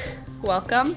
I brought some of the plants that were sitting on my kitchen table over so that I could show them to you and show you what we're going to try and keep alive this winter.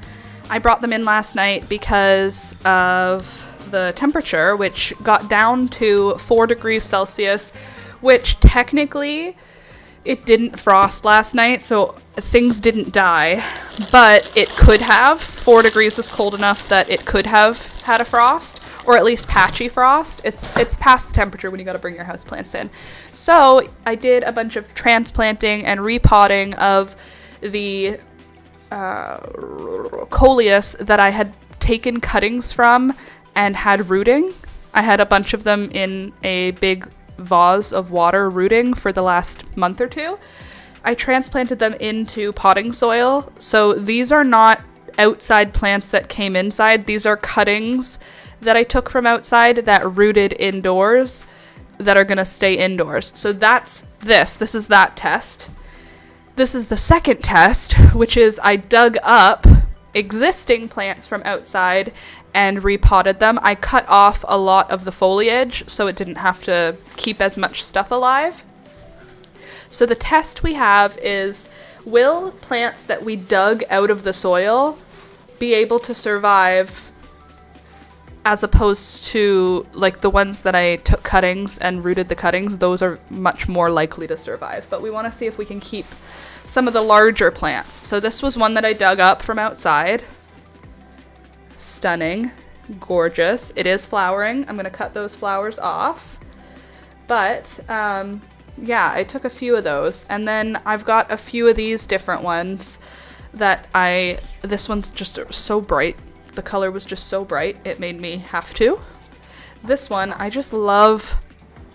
love the cut between white, pink, and green. I feel like it's so fancy. It's the same seed, is what I don't understand, is the seeds that I collected in Toronto for the variety is called French Quarter Coleus. I keep thinking to say Cosmos. French Quarter Coleus. And this is what it's kind of meant to look like. Like, this is a proper French quarter, I would say. I think this is a proper French quarter. I'm trying to think if I have a better representation. I think this is the best representation, though, of French quarter that I have. It's just a gorgeous, gorgeous coleus. This is from the same seed. These are siblings. See how differently they can show up? So cool. So this year I am going to be a Swedish expert in coleus. I say a Swedish one because Frida, who used to come around all the time, she's been busy. She keeps coleus alive in the most extreme way. Her coleus, like, I've never seen coleus that look as intense and healthy as hers, but this winter I'm gonna do it. I have grow lights, these grow lights. I have grow lights in our bedroom, and I purchased an additional strip of grow lights. So I'm thinking that I'm going to put some grow lights somewhere over top of these plants. Like, maybe they'll go above this area because these, oh my God, that grew fast. The umbrella plant is still growing. It has new leaves coming out of it. Anyway, my plan is to put a grow light somewhere up there. Oh, I also have the music still very loud. Sorry. So there's that, and that. I also have some seeds that I was hoping we could put away together today, if you're interested, because it's basically time. I didn't eat anything. This is not breakfast. Anyway, I'm gonna be a coleus girly, hopefully.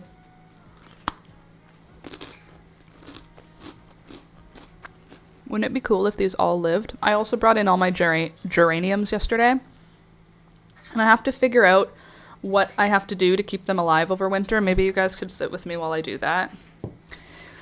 My mom does something where she just they don't have any dirt involved.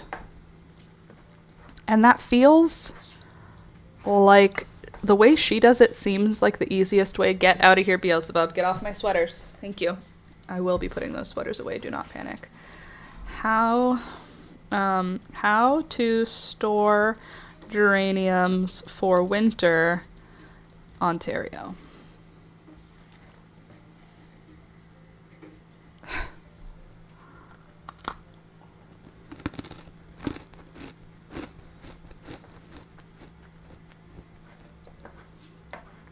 Let's see. Bring them inside, shake off most of the soil, and trim back the dead foliage and stems. What about live foliage? Do I remove that?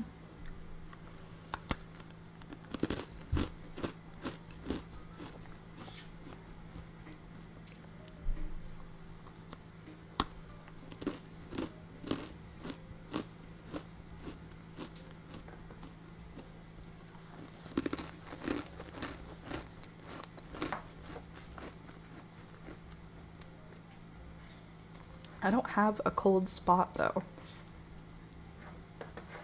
Okay, so the internet says, as I eat my ginger snaps, sorry that I picked the loudest cookie available, but these are like crack.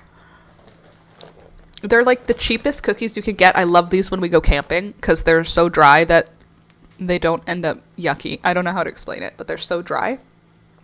Made with real ginger. Okay, let's see what the ingredients are.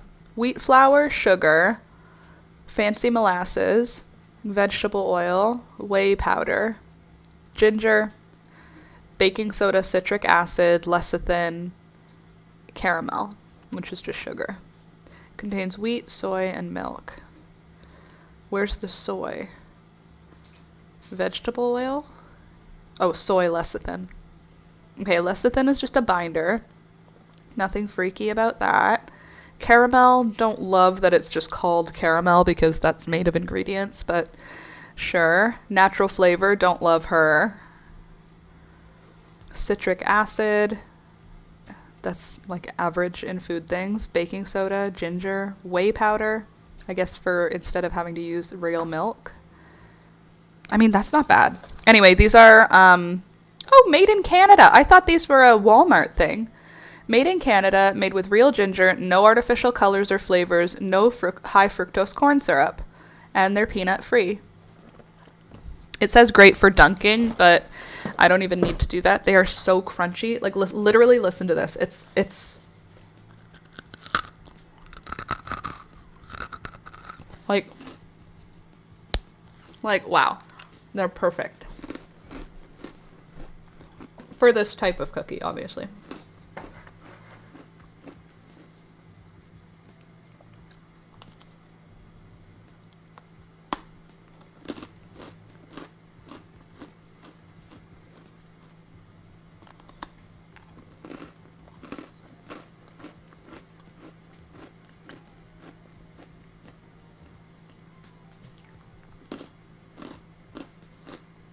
Okay. So we can pull them out of the soil, the geraniums, clean off the roots, and then bag it up in either a paper bag or a paper box or a cardboard box for the geraniums, which is great. That's easy. I can do that. I have paper bags. And I have cardboard boxes.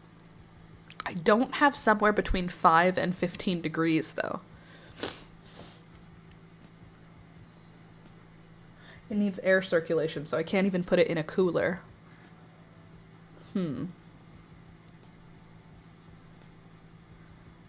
Okay, let's think.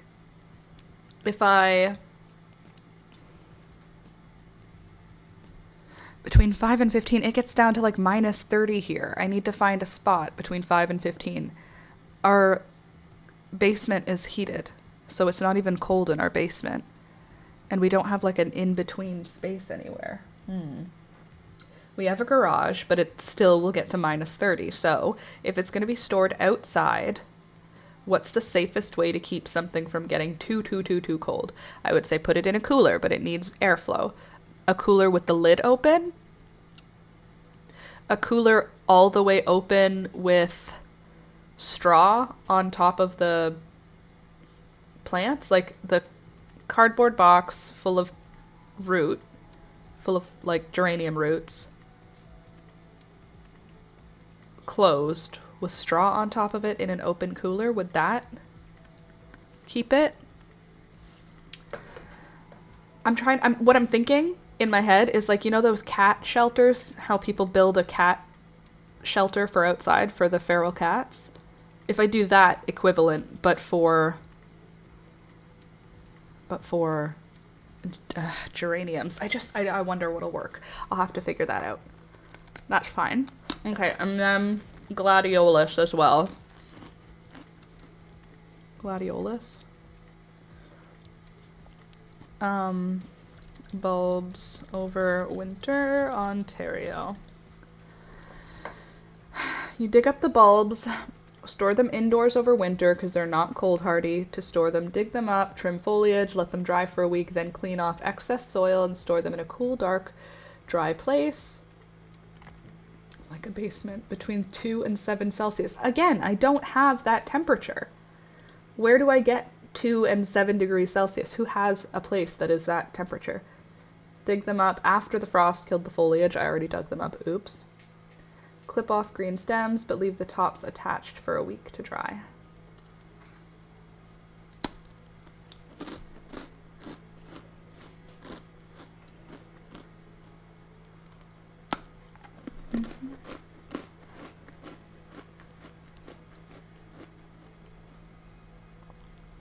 Excuse the very crunchy sound. I should send you our ginger cookie recipe. They're soft and so freaking yummy. Ginger cookies are different than ginger snaps. These are perfect ginger snaps. Ginger cookies, I love a soft ginger cookie, but this is a ginger snap. It's different.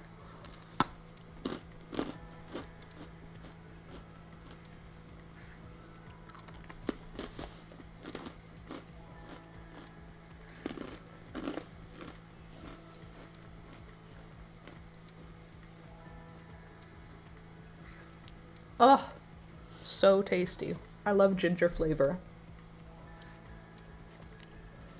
Okay, so gladiolus, I think that means I can store them with my geraniums once they've been both processed. We'll store the geraniums and the gladiolus bulbs together. I think that's the only perennial that needed to come in, except I also brought in, oh, it's not here, it's in the kitchen still. I brought in my rosemary plant because I don't think they're winter hardy here. I know thyme and sage are, but I don't think rosemary is reliably like winter hardy.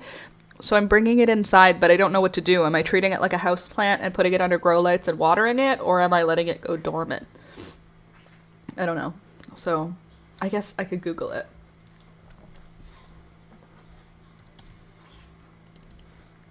Overwintering rosemary, Ontario.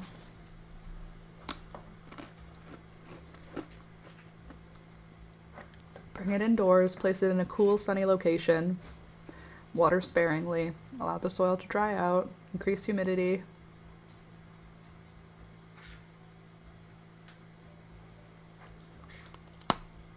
Okay.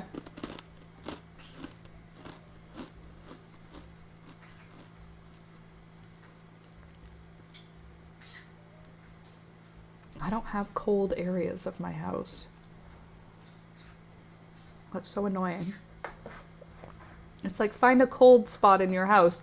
Okay, but my house is, I mean, maybe I don't know. Monstera looking gorge. Isn't she though? She just put out a new leaf. Morning, by the way.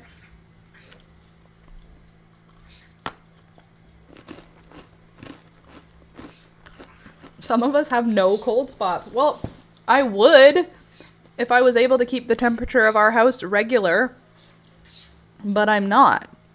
The temperature of our house is always going to be too hot in the winter for me because we are trying to use my cold room. What room is your cold room? Your basement!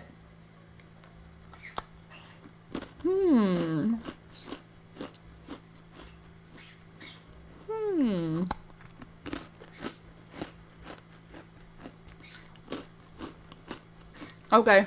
Actually, yes, please. Can I use your basement for like one moving box worth of plants? But they'll be in a moving box. Amazing. I never thought about you. Sorry. That's a good idea. That's a really good idea. I'll just ask someone who has a house. It feels weird moving my plants to another location for the winter. I mean, why? This is a foster plant. This is not my plant right here. This beauty, she's a foster, and she's doing really well. Look at this. Look at that. Look at that new leaf. Look at this. Would you look at that? Okay, let's see. Basement always stays cool, but the room near the laundry room is the cold room. Okay, well, that would be amazing if I could borrow one moving box worth of space. Please. But look at how healthy this thing is. Are you kidding? It's so happy. I really hope that it doesn't die this winter. It almost died last winter, but it didn't. Look at her go. So, yeah. Do you need any new plants in your life, Julia? I brought in a whole bunch of cute plants, and I'm going to try to keep them alive, but if you would like one, you're welcome to it. I think that's the most interesting stuff that's happening right now. Let me see if I can fit a couple of these on there. This one can probably go on my table. Oh, these are still very wet. Please don't drip. Thank you. Oh, cute. It doesn't show up. There, the corner of it does. Beauty. And the beast. At least one of us is thriving. At least something in my life is thriving. It may be a plant, but a win is a win. You know? I'm still hungry for these tasty. Julia, take care of our Laura during her vacay. It's not a vacay. It's not even a vacay. It's literally like a mental health and work break. I wish it was just a vacay, like, oh, just relax. It's literally not going to be relaxing. I need to solve my problems during this trip. Yes, please bring me plants for the playroom. Okay. Will do. Don't breathe it. All right. What do we need to talk about today? The fact that I'm leaving for 2 weeks. That's happening.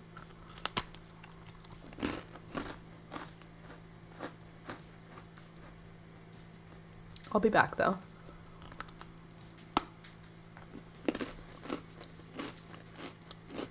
Hopefully.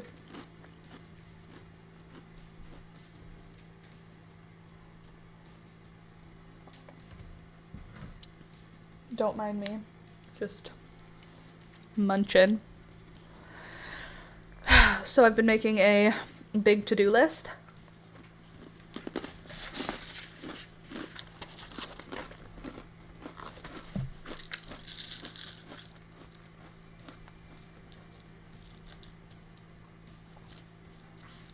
The fact that you will be waiting on Discord on Monday. Yeah.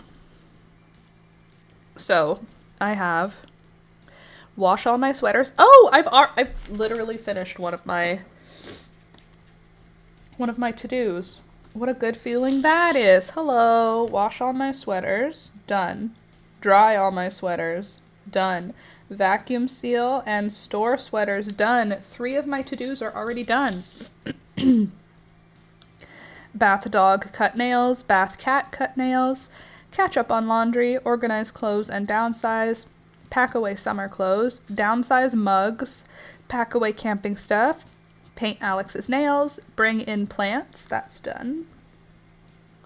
Set up grow lights. Book a massage. Book therapy. I booked therapy. Train Toby. Train birds. For work. Make next videos list. Finish baby overalls video. Edit overalls. Upload. Publish. For myself, get a haircut, put in all of my earrings, get a massage, go to therapy, make a movement plan, out of the house stuff, take donatables to the thrift store, pick up Thunder and Rohan, return Rohan's canned cat food, buy dog food and cat food, get rid of bottles. Oh, spray bottles. I wrote it down and then I was like, what bottles? Spray bottles. And pick up prescriptions. So that's great. Hey, at least we have a few check marks. It's pretty good. My plan is to make all of the lists. Like, this is not everything. I'm just in the process of writing out the list. And once I have the whole list written out, I won't be stressed anymore because it'll all be down on paper. I hope. That's the plan, anyway. So.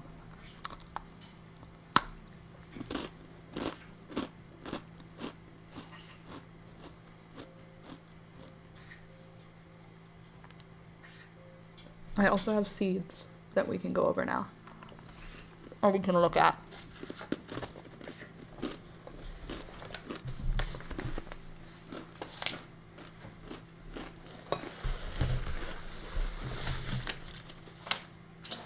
Oh my god, those cookies are addictive. They're so tasty. Probably not great for you, if I was gonna guess. But like, sometimes that's what you need. Okay. Seeds. Where did I put them? 1 second. Let me set up my camera. Can I tell you something crazy? As soon as I announced I was taking 2 weeks off, I started feeling immediately better. So the first thing I thought was, oh, maybe I'm fine and I don't need the time off. The second thing that came to my mind was, oh, I needed it off so much that just announcing it started the healing. So feeling good about that. At least it's the right decision for me. I'm literally wearing makeup today. I haven't worn makeup in a while. I'm feeling better than I've felt. And I think it's because I know I'm going to be dealing with my issues. No, if you have that much relief, it's very much needed. Yeah. Like immediately. Finished the step out for the dog ramp. Oh, awesome. Good job. Let's see. It's going to reset. It's going to get a reset and do what's needed. I agree. I'm gross and sweaty. Very good. All right, here is what I'm looking at. See if I can bring you in here. These are my seeds that I am working on storing. I've got here my Serenade, Sunrise Serenade Morning Glory. I was able to save a bunch of seeds from that. I've got just a bunch of varieties here, but these are my gladiolus babies. Some marigolds, some zinnias, and yes, my Sunrise Serenades. So I think what I'll do for now is I'll just put them in their own envelopes, and then if they have envelopes already in my storage, I'll just transfer them later. So you know what? I'll write it in pencil. That's smart, because then I can reuse. Toby! Toby, what are you barking at? Come here. Toby. Toby, come here. Come on. Toby, come. Toby. He's at the window barking outside. Toby. Come on, Tobe. Do I have anything I can give him? Not really. I was going to say the TREAT word, but I don't want to lie to him. Oh, there's a good boy. Hi, buddy. Good boy. Thanks for coming when I called you. You're so smart and so... Whoa. Careful, bro. Careful. You're so smart. Thank you. Did you see something outside? Did you see something? Hi. Hi. Can I give you kisses? He's a good boy. Can we give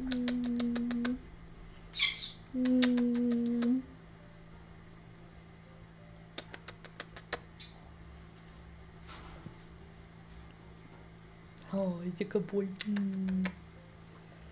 I love you. I love you, Mr. Man. You're looking for snacks? There's nothing here for you.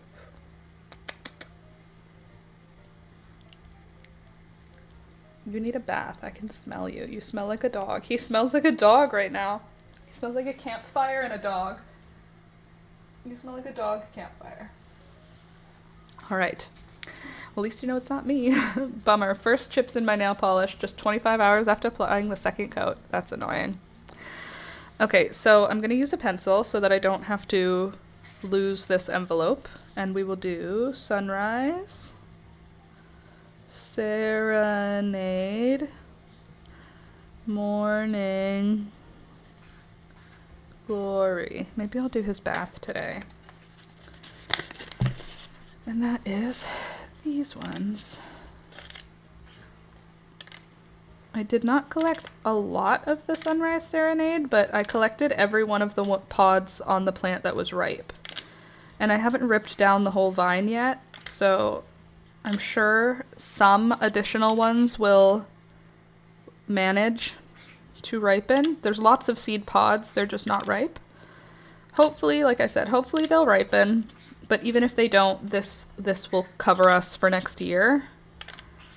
I would like to get a few more though, because I would love to share this Morning Glory with anyone who wants it. But it didn't have a super high germination rate. I only had one plant survive to adulthood. I don't know how many seeds I planted, but I only had one of them survive. So because I know they don't have the most high germination rate, I know that I need like at least 10 seeds, but pretty much anything after the 10, I'm happy to add to your seed mixes or to send out individually, whatever ones you want. Candy, I would adore Morning Glory seeds. Sure, no problem at all. Just remind me when it's seed send time, because before seed send time, it's not staying in my memory. I am memory holding that information. It's gone. Okay, then I have these little black seeds. What are you guys from? Oh yeah, you guys are from, what is it called? It's called common soapwort. That's what it's called.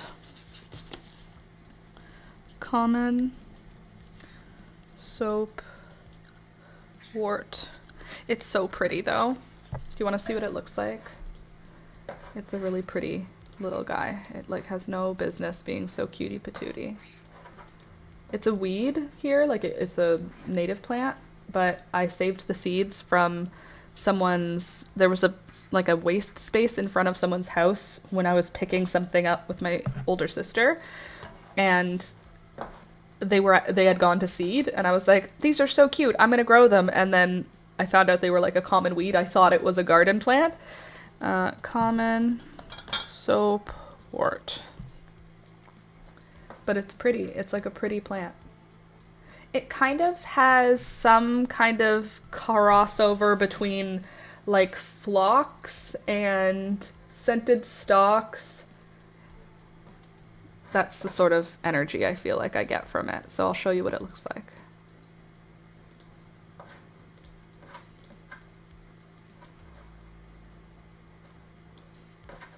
It's just cute. Isn't that cute? And the ones that I grew were a little pink, just a little bit pink.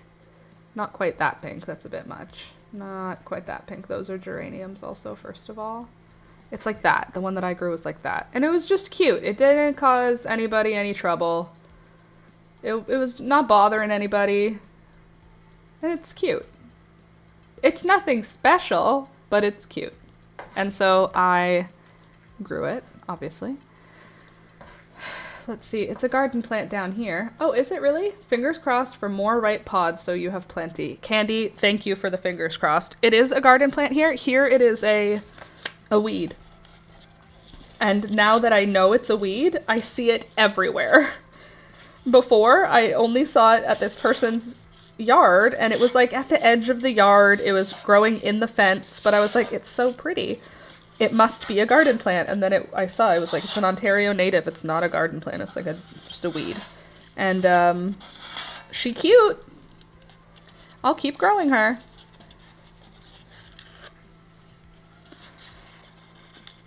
So I'm happy to have fresh seeds because the seeds I still have from it are collected last year. I have this like worldview with seed collecting, and it goes as follows. If you know what the seeds look like, you can store them together. If you know what your seeds look like, it doesn't matter that this looks like a mess. Like, sorry, this is the soap wort. I'm just emptying these little pods. Like, for example, zinnia seeds don't look anything like this. This common soapwort that I'm emptying the seeds from the seed pod, zinnias don't look anything like it. So it's okay for me to store the zinnias with the soapwort. Like if I have to dry them, I can store them together because when it comes time to separate them, they look so different, I won't get them confused. That's how I feel. If I know there's no, like, this is calendula. This is what a calendula seed looks like. There's no way for me to accidentally get the seeds wrong. That's calendula. That's common soapwort. Like, I can put them in the same container until it's time to pack them up because it doesn't matter. I know them very clearly apart. I'm not going to store poppy seeds with sweet alyssum because they're both tiny. They look different, but they're both tiny. So it's like if one of the seeds is tiny, the other seed I'm storing it with to dry has to be very large. I do have some rules with it, but I know it looks confusing to keep a bunch of different seeds together like this. Same. Okay, Candy, cool. It's what it is it's if you run out of space. Like I have marigolds in these little pots that are drying, but underneath the marigold is another seed. I don't know what it is until I get there, but basically it's 2 seeds per container. 2 different looking seeds per container. I should say 2 different looking varieties because they're not just 2 seeds, lots of seeds. Things that are easy to separate from each other. Of course, right when I say that though, I get to the part of the calendula where the tiny calendula seeds are. Oh, I also had a thought.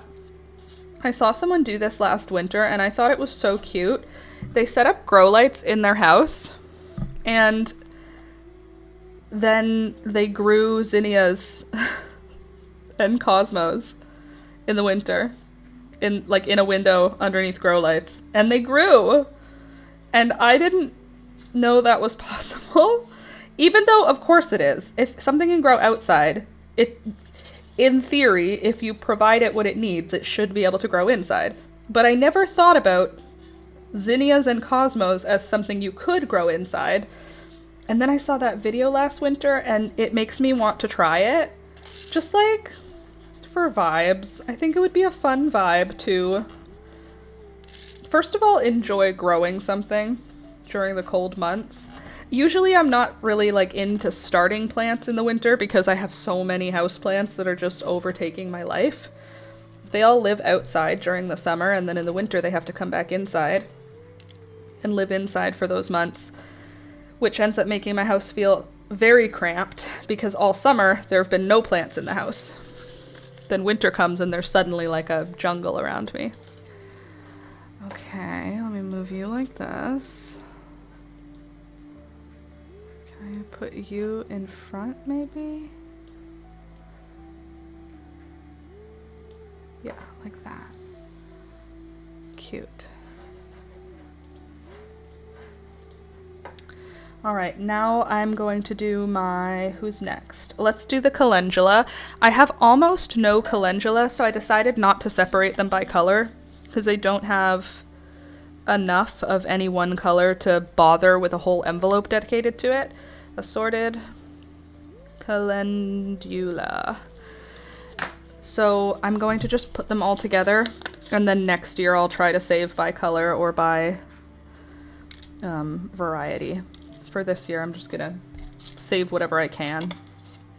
I may even have to buy calendula next year, which feels like sacrilegious because calendula creates seeds so readily and so, like, prolifically. Like, calendula makes seeds when you're not looking. You go away for an hour and you come back and one of your calendula has dropped its petals and the seed pods are, or the seeds are visible. So I don't understand how I somehow, oops, common soapwort. One more little thingamabob. Cutie. Anyway, I don't understand how I haven't had any success with calendula this year. I think I'm going to do a little bit more of an investment in getting calendula to succeed next year. I think this year I was very much Hunger Games about it. Just if it was able to survive, it was allowed to. But I think next year I'm going to give it a little bit of a push. Maybe put it in its own pot or something. I feel like I missed it this year. I like seeing it. I like touching it and having the smelly, like, sap on my fingers. It smells very nice. And it feels sticky, which is an unpleasant feeling, but the unpleasant feeling is, like, manageable because of the nice smell. So there's that, assorted. And then I can just put these on the table for now, because this is just, like, garbage. Not real garbage, but garbage, sort of. Okay, next I have, what's more fun to bundle up? We could bundle up marigolds, or straw flowers is probably a fun one. So I didn't save, and that's all cosmos. I have assorted cosmos now because I didn't label them and then they got mixed together. So it's a combination of all of the cosmos I grew, but I don't know. I feel like it's probably predominantly Picotee, but it has other stuff in it because I collected from all of my plants. So this is my mixed cosmos. And now straw flowers. These are fun until they're not. So one of the ways to get the straw flower seeds out is to try your best to grab all the fluff and pull on it without, like, losing it, and then try and jiggle the seeds off. That's one way that doesn't use as much brain. The other way that uses lots of brain because it takes so much more time. When I say it uses lots of brain, I mean, like, it wastes brain because look at how much time it's going to take me to get them out. You just take the whole fluffy stuff and rub it between your hands, and most of the seeds will fall out of your hands while the fluffy stuff will stay in. Let me just get all of it. Because as you rub it between your hands, gravity happens and the heaviest stuff starts to fall. And the heaviest stuff ends up being the seeds. So in just a sec, you'll start to see bunches of seeds will fall. I know it, because I've done it before. Why are you not falling out, seeds? Don't make me look stupid.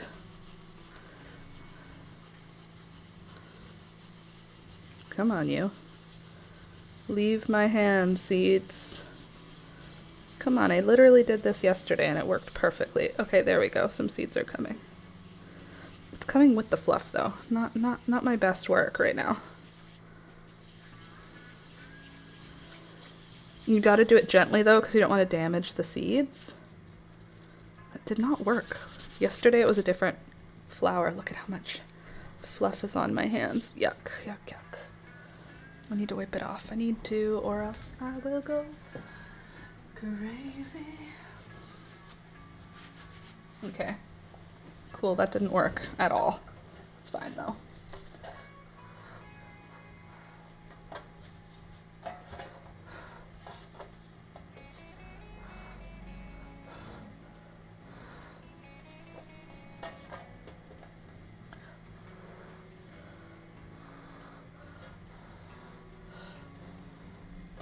Oops.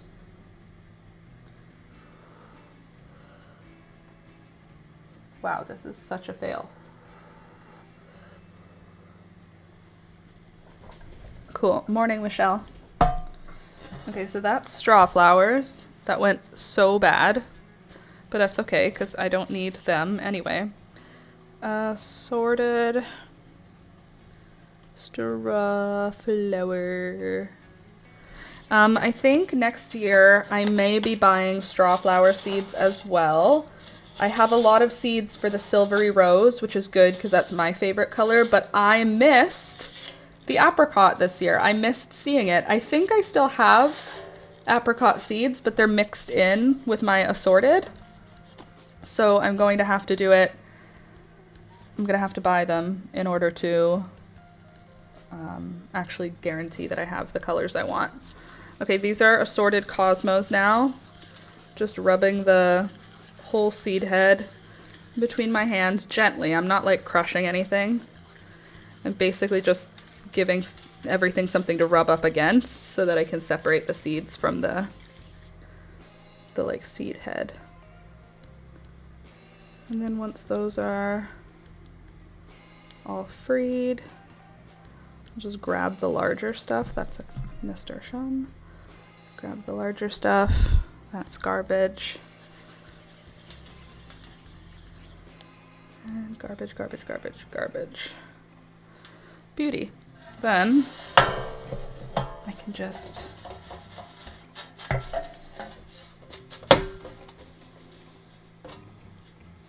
do that.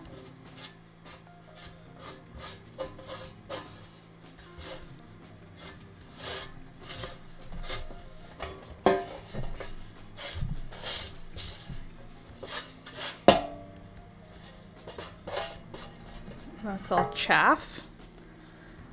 Good morning, everybody. Yeah, everybody say hello. Be polite. Okay, so these are assorted Cosmo. Let me just get them all.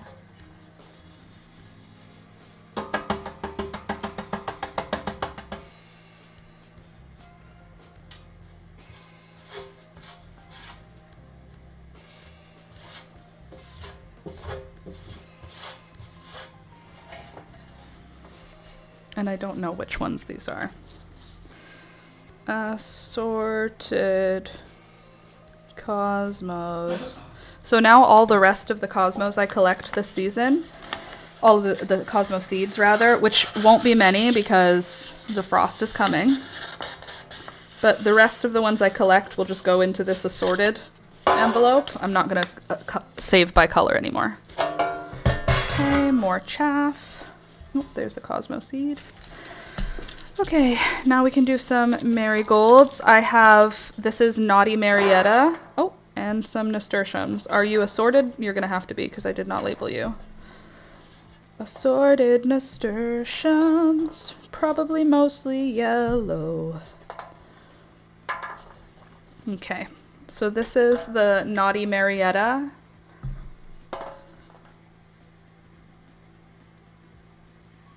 Gorgeous marigold.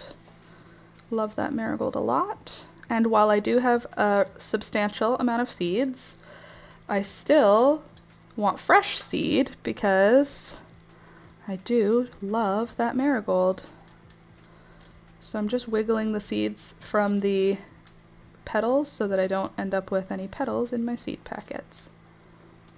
And I gotta tell you, the smell that is like just oozing out of this flower is like, there is not a perfume that can capture it.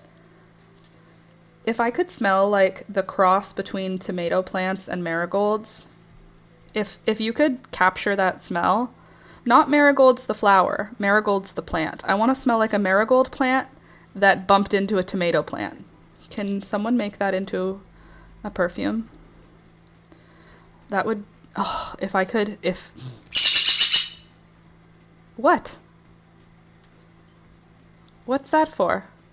If I could mix those smells with lilac. What's the other smell I really like? Lilac. and orange blossom. If I could have an orange blossom, lilac, tomato plant, and marigold plant perfume, I would be very happy. That's a smell that I have on my porch. Amazing smell. Amazing smell. Gorgeous smell. That would be my perfect fragrance. I wonder if I could... Hold on. I wonder if it exists. Flavonoids in marigold foliage. If the flavonoids have been... Ah! They know! Okay. So, flavonoids are what make things smell and taste. Flavonoids are part of the essential oil business stuff. So, if they know what the flavonoids are, that I might be able to get them, is my point. Okay, quercetin, quercetin, and other glycosylated derivatives, which are also found in the flowers. Okay, let's see where can I get... What is that?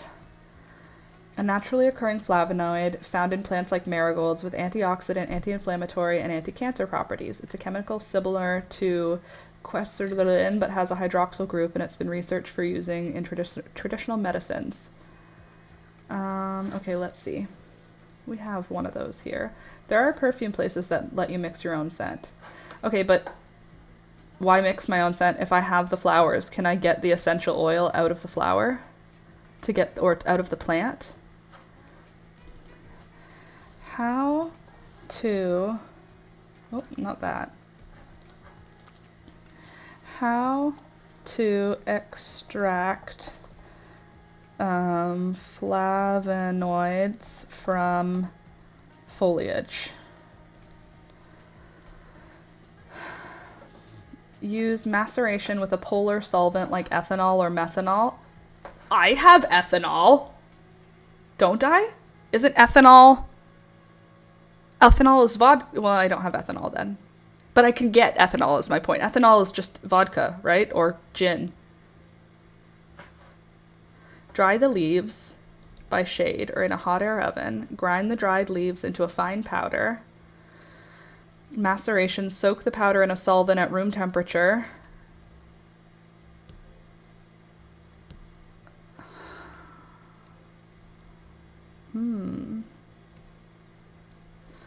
Polar solvents like ethanol and methanol are commonly used because flavonoids have a moderate to high polarity.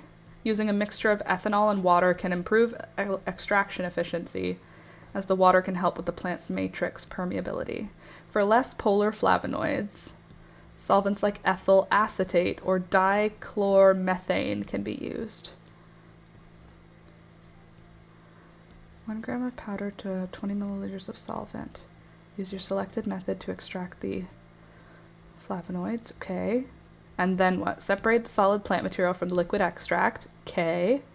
The resulting liquid is your crude flavonoid extract. You can further process it to purify the specific flavonoids of interest. Cool.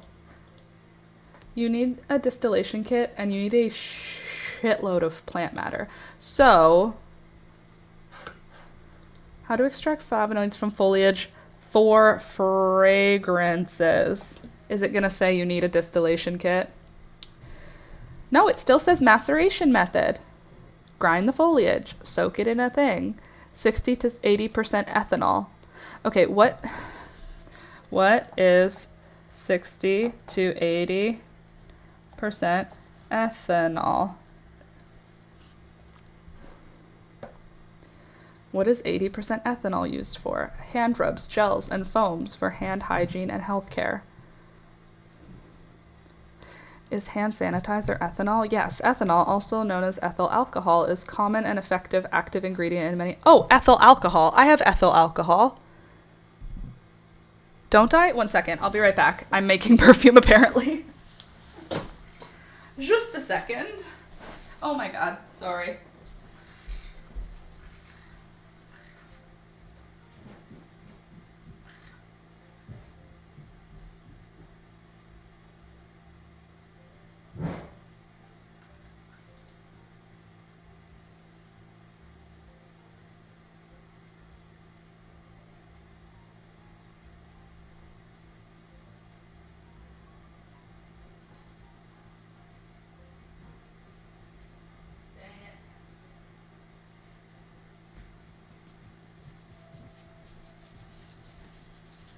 Hi, Toblerone. It wasn't ethyl alcohol. It was isopropyl. Everclear. I don't know what Everclear is. I don't think we have that here. Or just buy 99% ethanol and dilute it. Lol, of course you are. Okay, let's see. Antiseptic. Okay, health authority. Is isopropyl the same as ethyl? No, it's not. What is ethyl alcohol?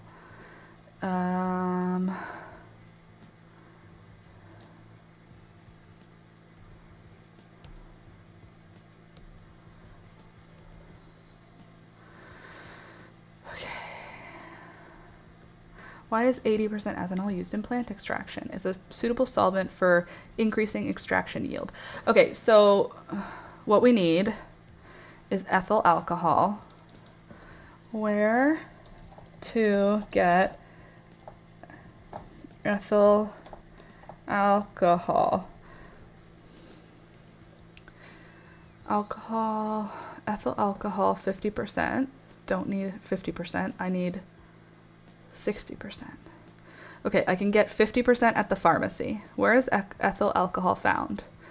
Wine, beer, and spirits. Gasoline. Don't want to use that. Okay, so what? Vodka, ethyl alcohol. Vodka is an alcoholic beverage primarily composed of a high concentration of ethyl alcohol and water. Okay, so now we just need to figure out the least flavorful thing, which I think would be vodka. You can probably get it off eBay, to be honest. That's where I got my isopropyl alcohol. My isopropyl I just got at the dollar store, pharmacy, or Walmart. One of those three. Okay, cool. So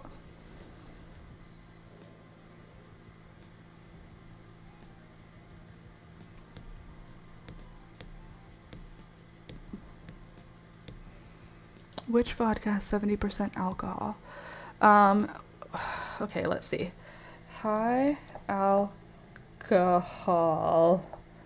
vodka. I guess they're all the same though, aren't they?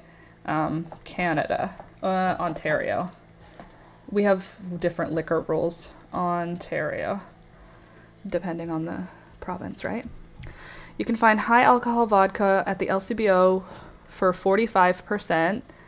And 76% Spiritus Gdański. For even higher proofs, they have a 94% neutral spirit, and other brands may be available. Okay, who's 90%?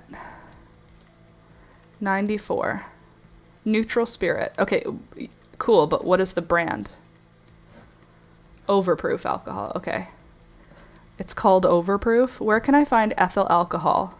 The LCBO sells a neutral spirit that is 94% alcohol by volume. This product is intended to be used for chemical, scientific, laboratory, pharmaceutical, or therapeutic purposes or similar applications. This product is not intended for consumption at commercial strength.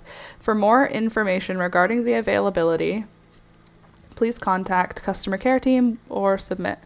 Okay, so they sell 94%, but you have to order it from them. It doesn't say, there's not a ton of additional information. Cool. So I'm going to leave that open and I'm going to call them. Yes, all alcohols we drink are ethanol. I have 99% ethanol on eBay here, so you probably would too. Okay. Well, I can get 94 from my local alcohol distribution location. I am potentially a little bit. I may come back from this vacation. I may come back from this time away with a new business idea. Laura's perfumes. I'm joking. That's not going to happen. But I may come with a crude perfume. There's a possibility. But you know what? I might not. What I might do is go to some of my neighbors and ask if I can take their marigold plants, because they have to dry out. before you use them. So I will do that. Oh my goodness, I'm excited. What if we get the scent of marigolds? It smells so good. I wish you could like smell the seeds and it smells so good in my room right now. I don't know who Toby's barking at.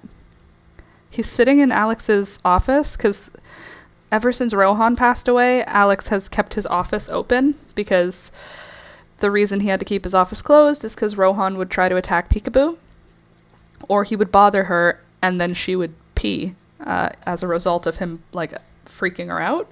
So he would keep his office door closed so Peekaboo had a safe place to sit away from him. But when Rohan passed away, we realized that like all of the door close stuff that we've had to do just stops overnight, and it feels so bizarre. And now Alex's office door is just open. Well, it's not me. Very good, Candace. Thank you. Still funny to me the second time around. Thank you. But yeah, so Toby has the choice to sit in my office or Alex's office, and for some reason right now it's the first time he's choosing to sit in. And he's sitting on the back of Alex's couch looking out the window like a real dog.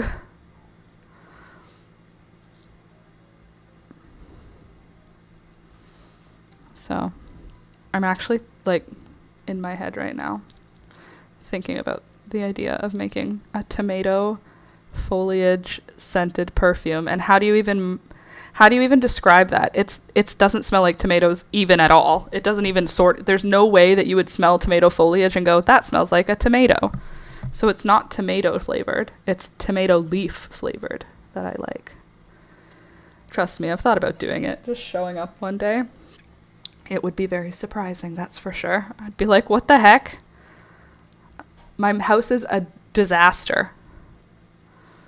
You would have to do it at a time when I've bragged about how clean my house is. No, because what if I'm a liar and then you out me and you're like, this is your house clean? I guess I just can't be a liar then. Is that green tar? It's that green tar garden smell. Yeah, it smells so good.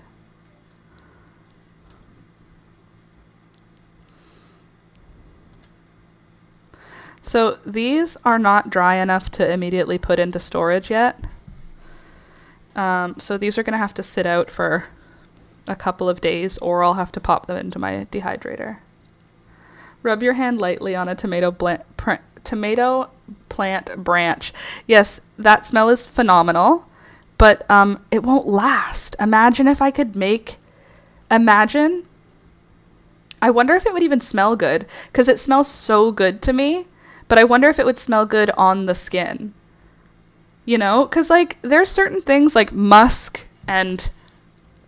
What are other flavors that they put in? Musk and fig leaf and citrus and... What are other flavors that you might be like, I don't know, cedar, smoke? There's lots of weird scent flavors, you know? So why not tomato leaf branch? You know? Lol, distilling and making booze/perfumes has been a long-term plan for my cult farm income stream, so get to learning. Good. Well, if you had a long-term plan for the cult, I think that alcohol flavoring and perfume both of those are great. I hope you don't attract aphids. Oh, or tomato hornworms. Okay, there we go. Beautiful. And this is Naughty Marietta, which is going to go back in, but I need to have something for it to sit on. I have this pair of tights that are used for tying up my plants, and this will keep it from molding.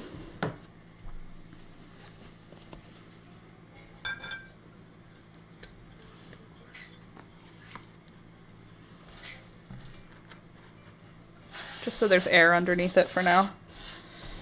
It'll only need to dry for a day or two. Marigolds are already fairly dry. Just want to prevent mold. Hi guys. You hear my happy birds? And this is the Naughty Marietta. Naughty. You're such a good bird. Marietta. Marigold. You're such a good bird.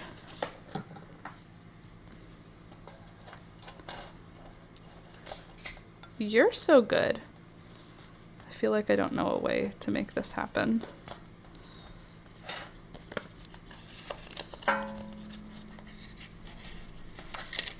There. So now this will just stay on my desk for 2 days, and then I'll pack the seeds. So long as my birds don't ruin everything.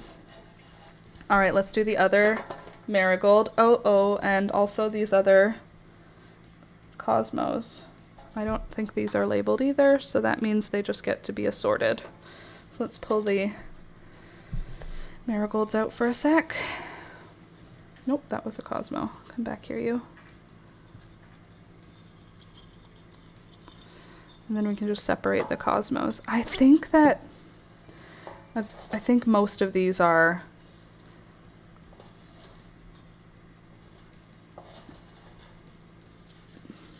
apricota.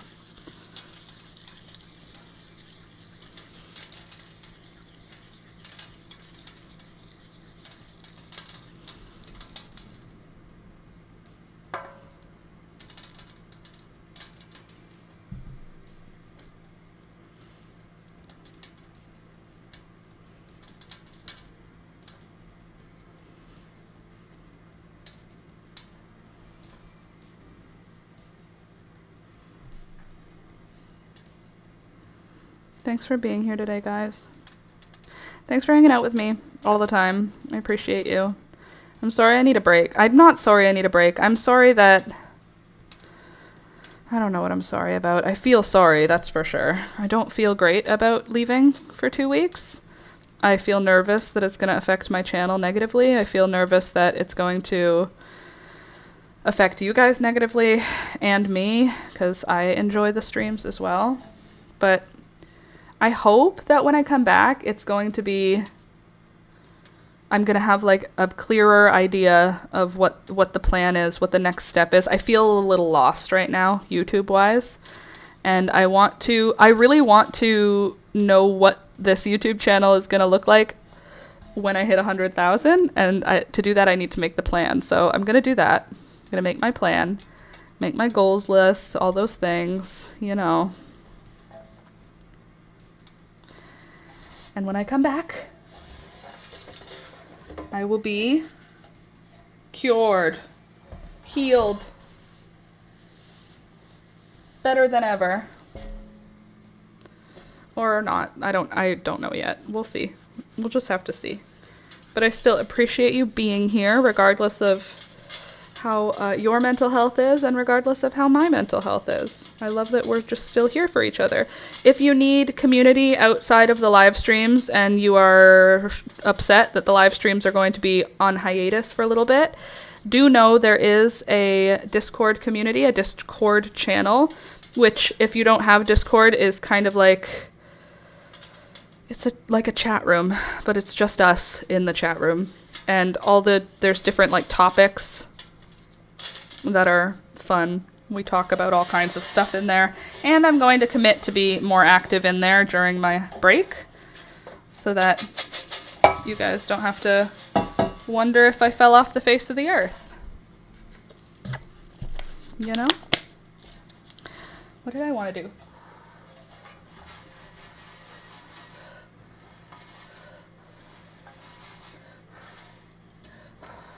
Also, I'm babysitting tomorrow. It's my brother-in-law's birthday.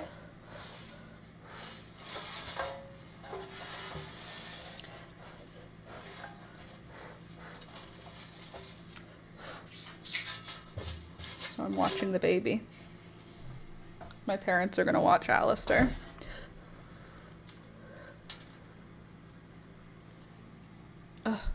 There. But you don't have to, okay? No pressure. Well, thank you for the no pressure. Appreciate that. But I'm going to try. If I'm feeling completely burnt out, I won't. Or maybe I will, but I won't respond to things. Or maybe I won't post anything, but I'll only respond to things. You know what I mean? I'll figure some way to keep my mental health goals. I'll figure it out. It'll be okay. I'm fine. I just need a break.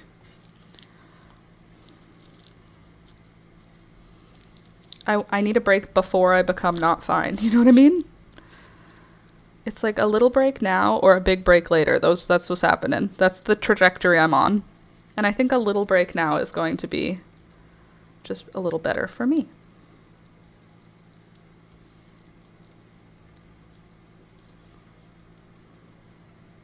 We know you care. I hope you do, because it isn't a decision I'm taking lightly to leave for 2 weeks. It's not something I'm considering a small thing. Thanks, guys. Lots of hugs. Thanks, Candace. Appreciate you. And I do. The reason I feel bad about it is because I know that some of you guys, like, depend is probably a strong word, but like depend on the stream. Like it's part of your day to day also. So I feel bad because it's like if we all worked at the same store and then I shut down the store, you don't get to come in either, you know? So it's like that kind of energy that I have where it's like, I know I need a break, but that doesn't mean everybody needs a break. Wouldn't that be fun? I could just give Julia the reins for 2 weeks.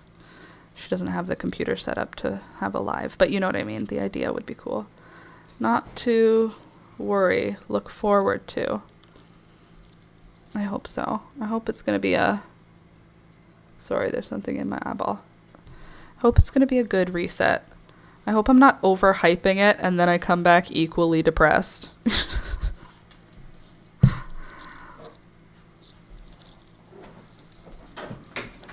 Hello. Hello. Hello, Alex. You're my friend. What's your friend, pal? You're not my pal, buddy. I'm not your buddy, friend. I'm not your friend, bud. I'm not your bud guy. I'm not your guy, brother. I'm not your brother.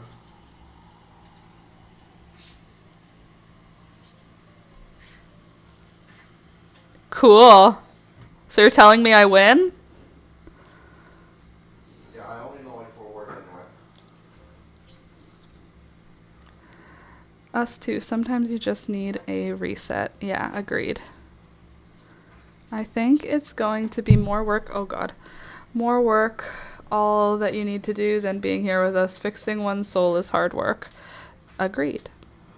And I am taking it how I can take it. Know what I mean, Jelly Bean? This one is the Burning Embers, this marigold. Or French Burning Embers French marigold, I think is what it's called. I'm just gonna write Burning Embers. Burning Embers marigold. I don't think this one is too damp. I think these are ready for storage. I already have seeds for this one. I don't really need to be saving any more seeds, but sometimes when you see a seed pod that is ripe, you just have to save the seeds, even if you don't really need any more of those seeds. Just it's because it's what's the right thing to do, you know? Okay, I've got all these zinnia seeds. I'm just going to try and have as little petal as possible. My sister once said dude to my brother-in-law. The look on his face as he said, "Did you just dude me?" It's hilarious. Alex and I have, I'm not your buddy pal. I'm not your pal friend. I'm not your friend dude. I'm not your dude bro. I'm not your bro guy. And you go back and forth as long as you can. And there's only so many words, so it never lasts very long, but it's funny. It always makes me feel LOL vibes.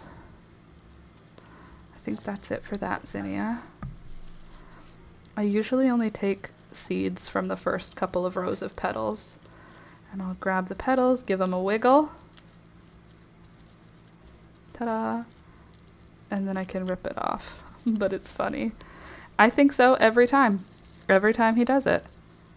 If I'm like, dude, he'll just answer with, I'm not your dude, bro. And then we go in this little spin. And it only takes a minute, but we both get a giggle. I'll call everyone dude. Dude is fun.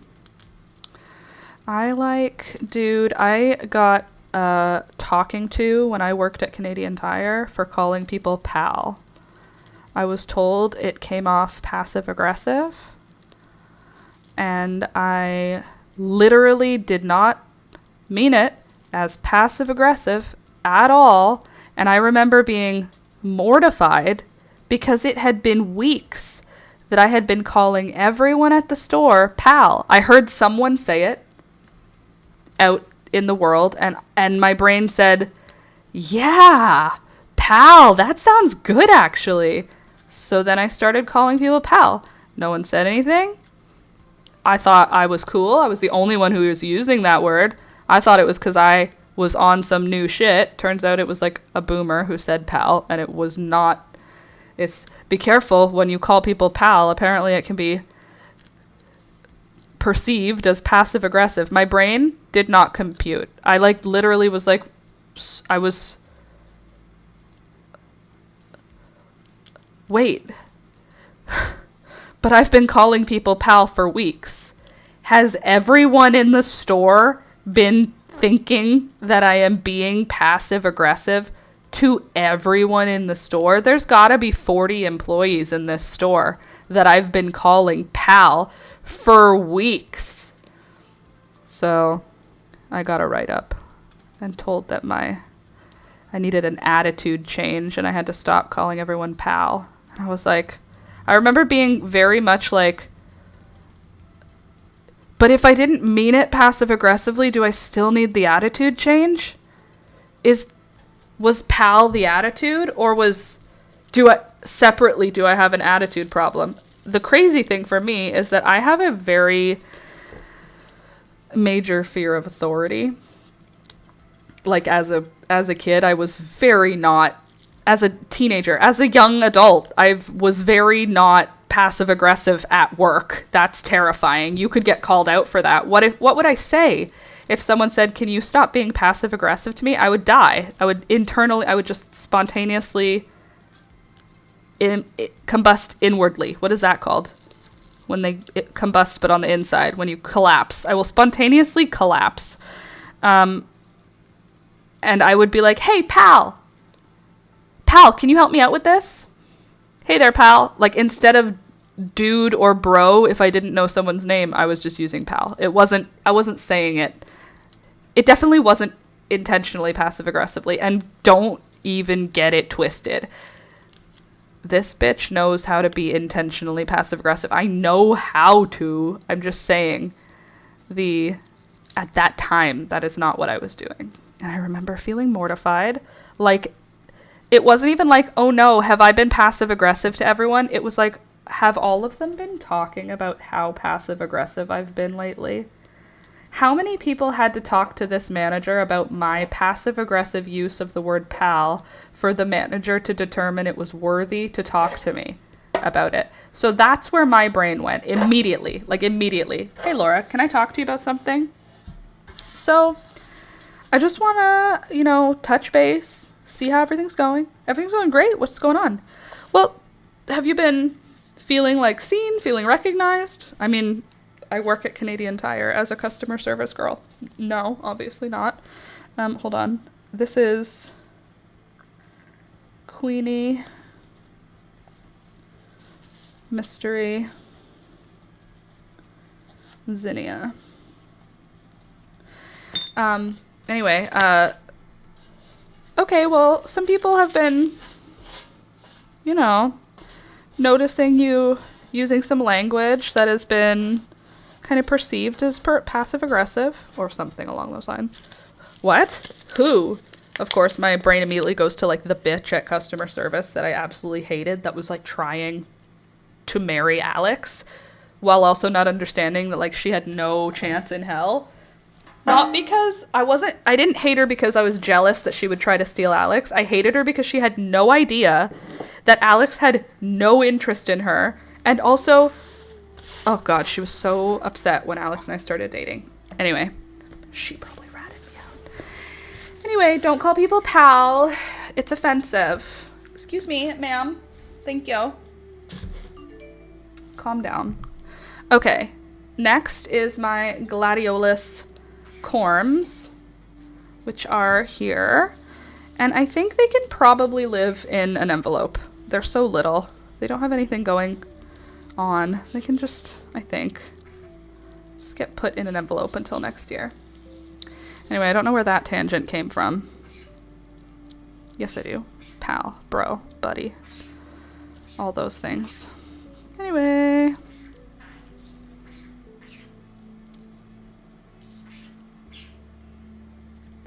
Such a shitty thing to get pulled on. Yeah. Okay, here are my gladiolus babies. These will all be planted in March.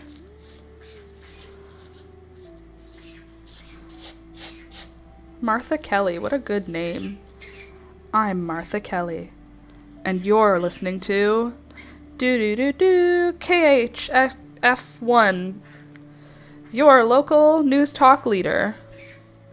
I'm Martha Kelly, here with your traffic and weather together. Don't you think? I think so. I think it works. All right, all of these are gladiolus cormlets. Little mini cormlets. I'm glad you find it amusing. Some names just go for really good things. There's certain names that are just like a lawyer's name. Aw, Kiwi just brought me a ball. No, that's so cute. Kiwi's a cat, for those of you who are new. I want my cat to bring me a ball. Peekaboo will not bring me anything. You know, Peekaboo would probably bring me a dead thing. I feel like she would be that vibe. Okay, here are all the corms from my glad. I don't think there's any others hiding in here that I'm not looking at. My gladiolus, orange and pink. I don't know which ones these are corms for. So this is gladiolus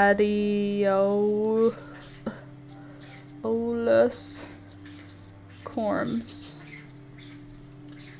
And they're super dry.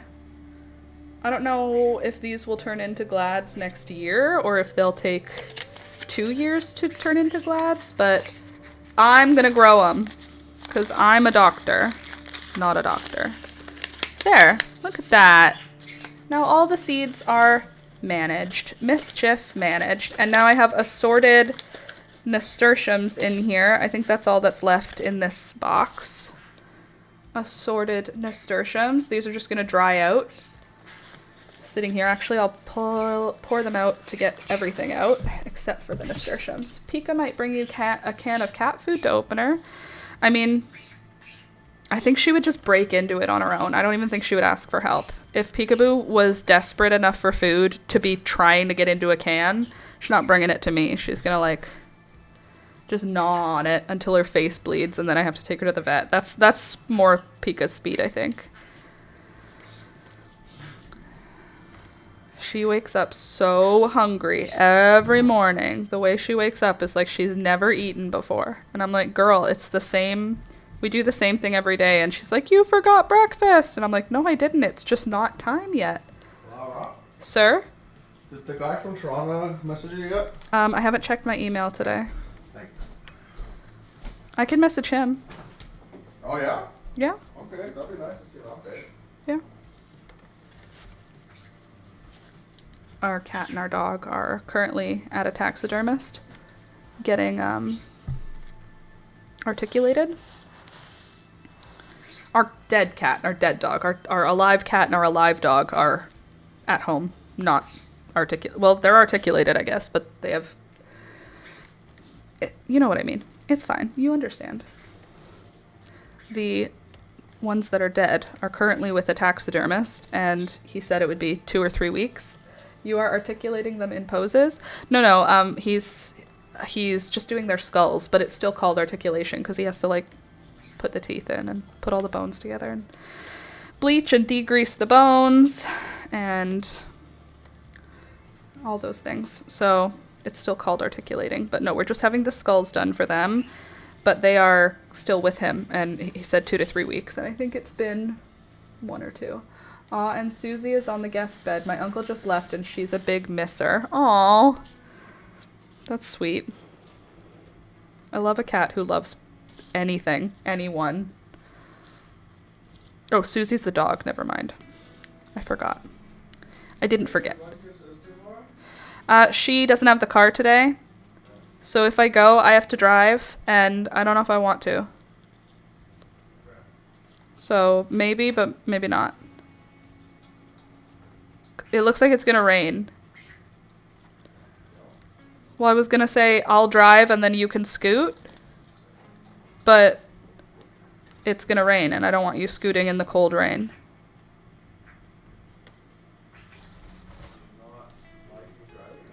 Well, I thought you can't today. Did you not tell me that you had something happening today that you couldn't? Oh, okay. I don't know. I've just had it in my head that you couldn't drive me today, like, as a default for some reason. So I assumed the default was because... Okay, well then yes, I would love for you to drive me. Oh, you'll be late. Well, that's not good.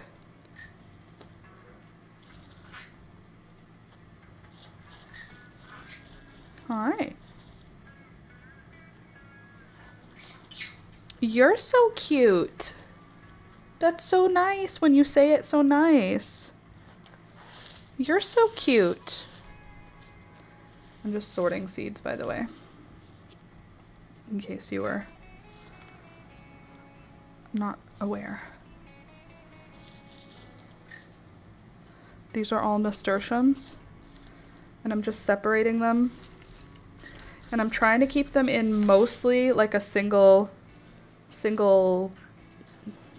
even layer. And the reason for that is if you don't, they can mold. They can just fully mold instead of drying out. We want them to dry. You can put them in a dehydrator, but I don't want to if I don't have to. Because, like, they prefer to dry out at their own speed, and it doesn't take that long. It's like a couple of weeks tops. And you just put them in a little basket like this and let them just dry in their own time. And once they're dry, they look kind of like this.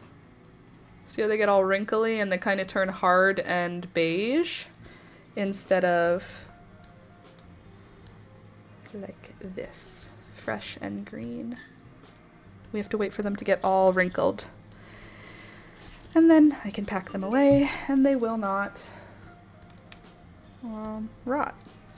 Whereas right now, if I put them into a Ziploc bag and sealed it, they would definitely mold. There. So that's going to take another couple of weeks to dry. Girl, are all those nasturtiums? Yeah, bro.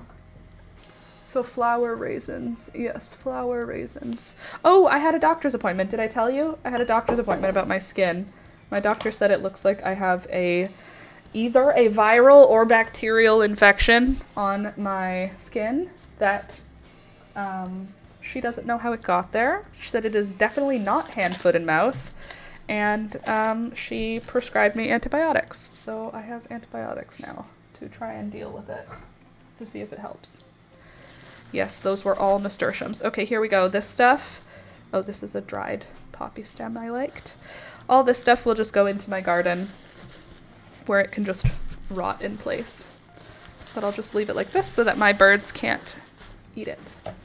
I have a mighty need and not so awesome. Hopefully it works. I hope it works.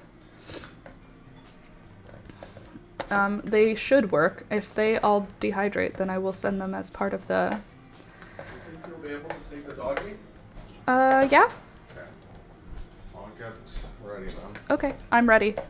All right, guys, I'm gonna head out now because I'm leaving. So love you. Thank you for being here, and I will see you in 2 weeks. I really appreciate you joining me every Monday, Wednesday, and Friday. And I am gonna miss you while I'm gone. It's gonna be a super weird amount of time to not be hanging out.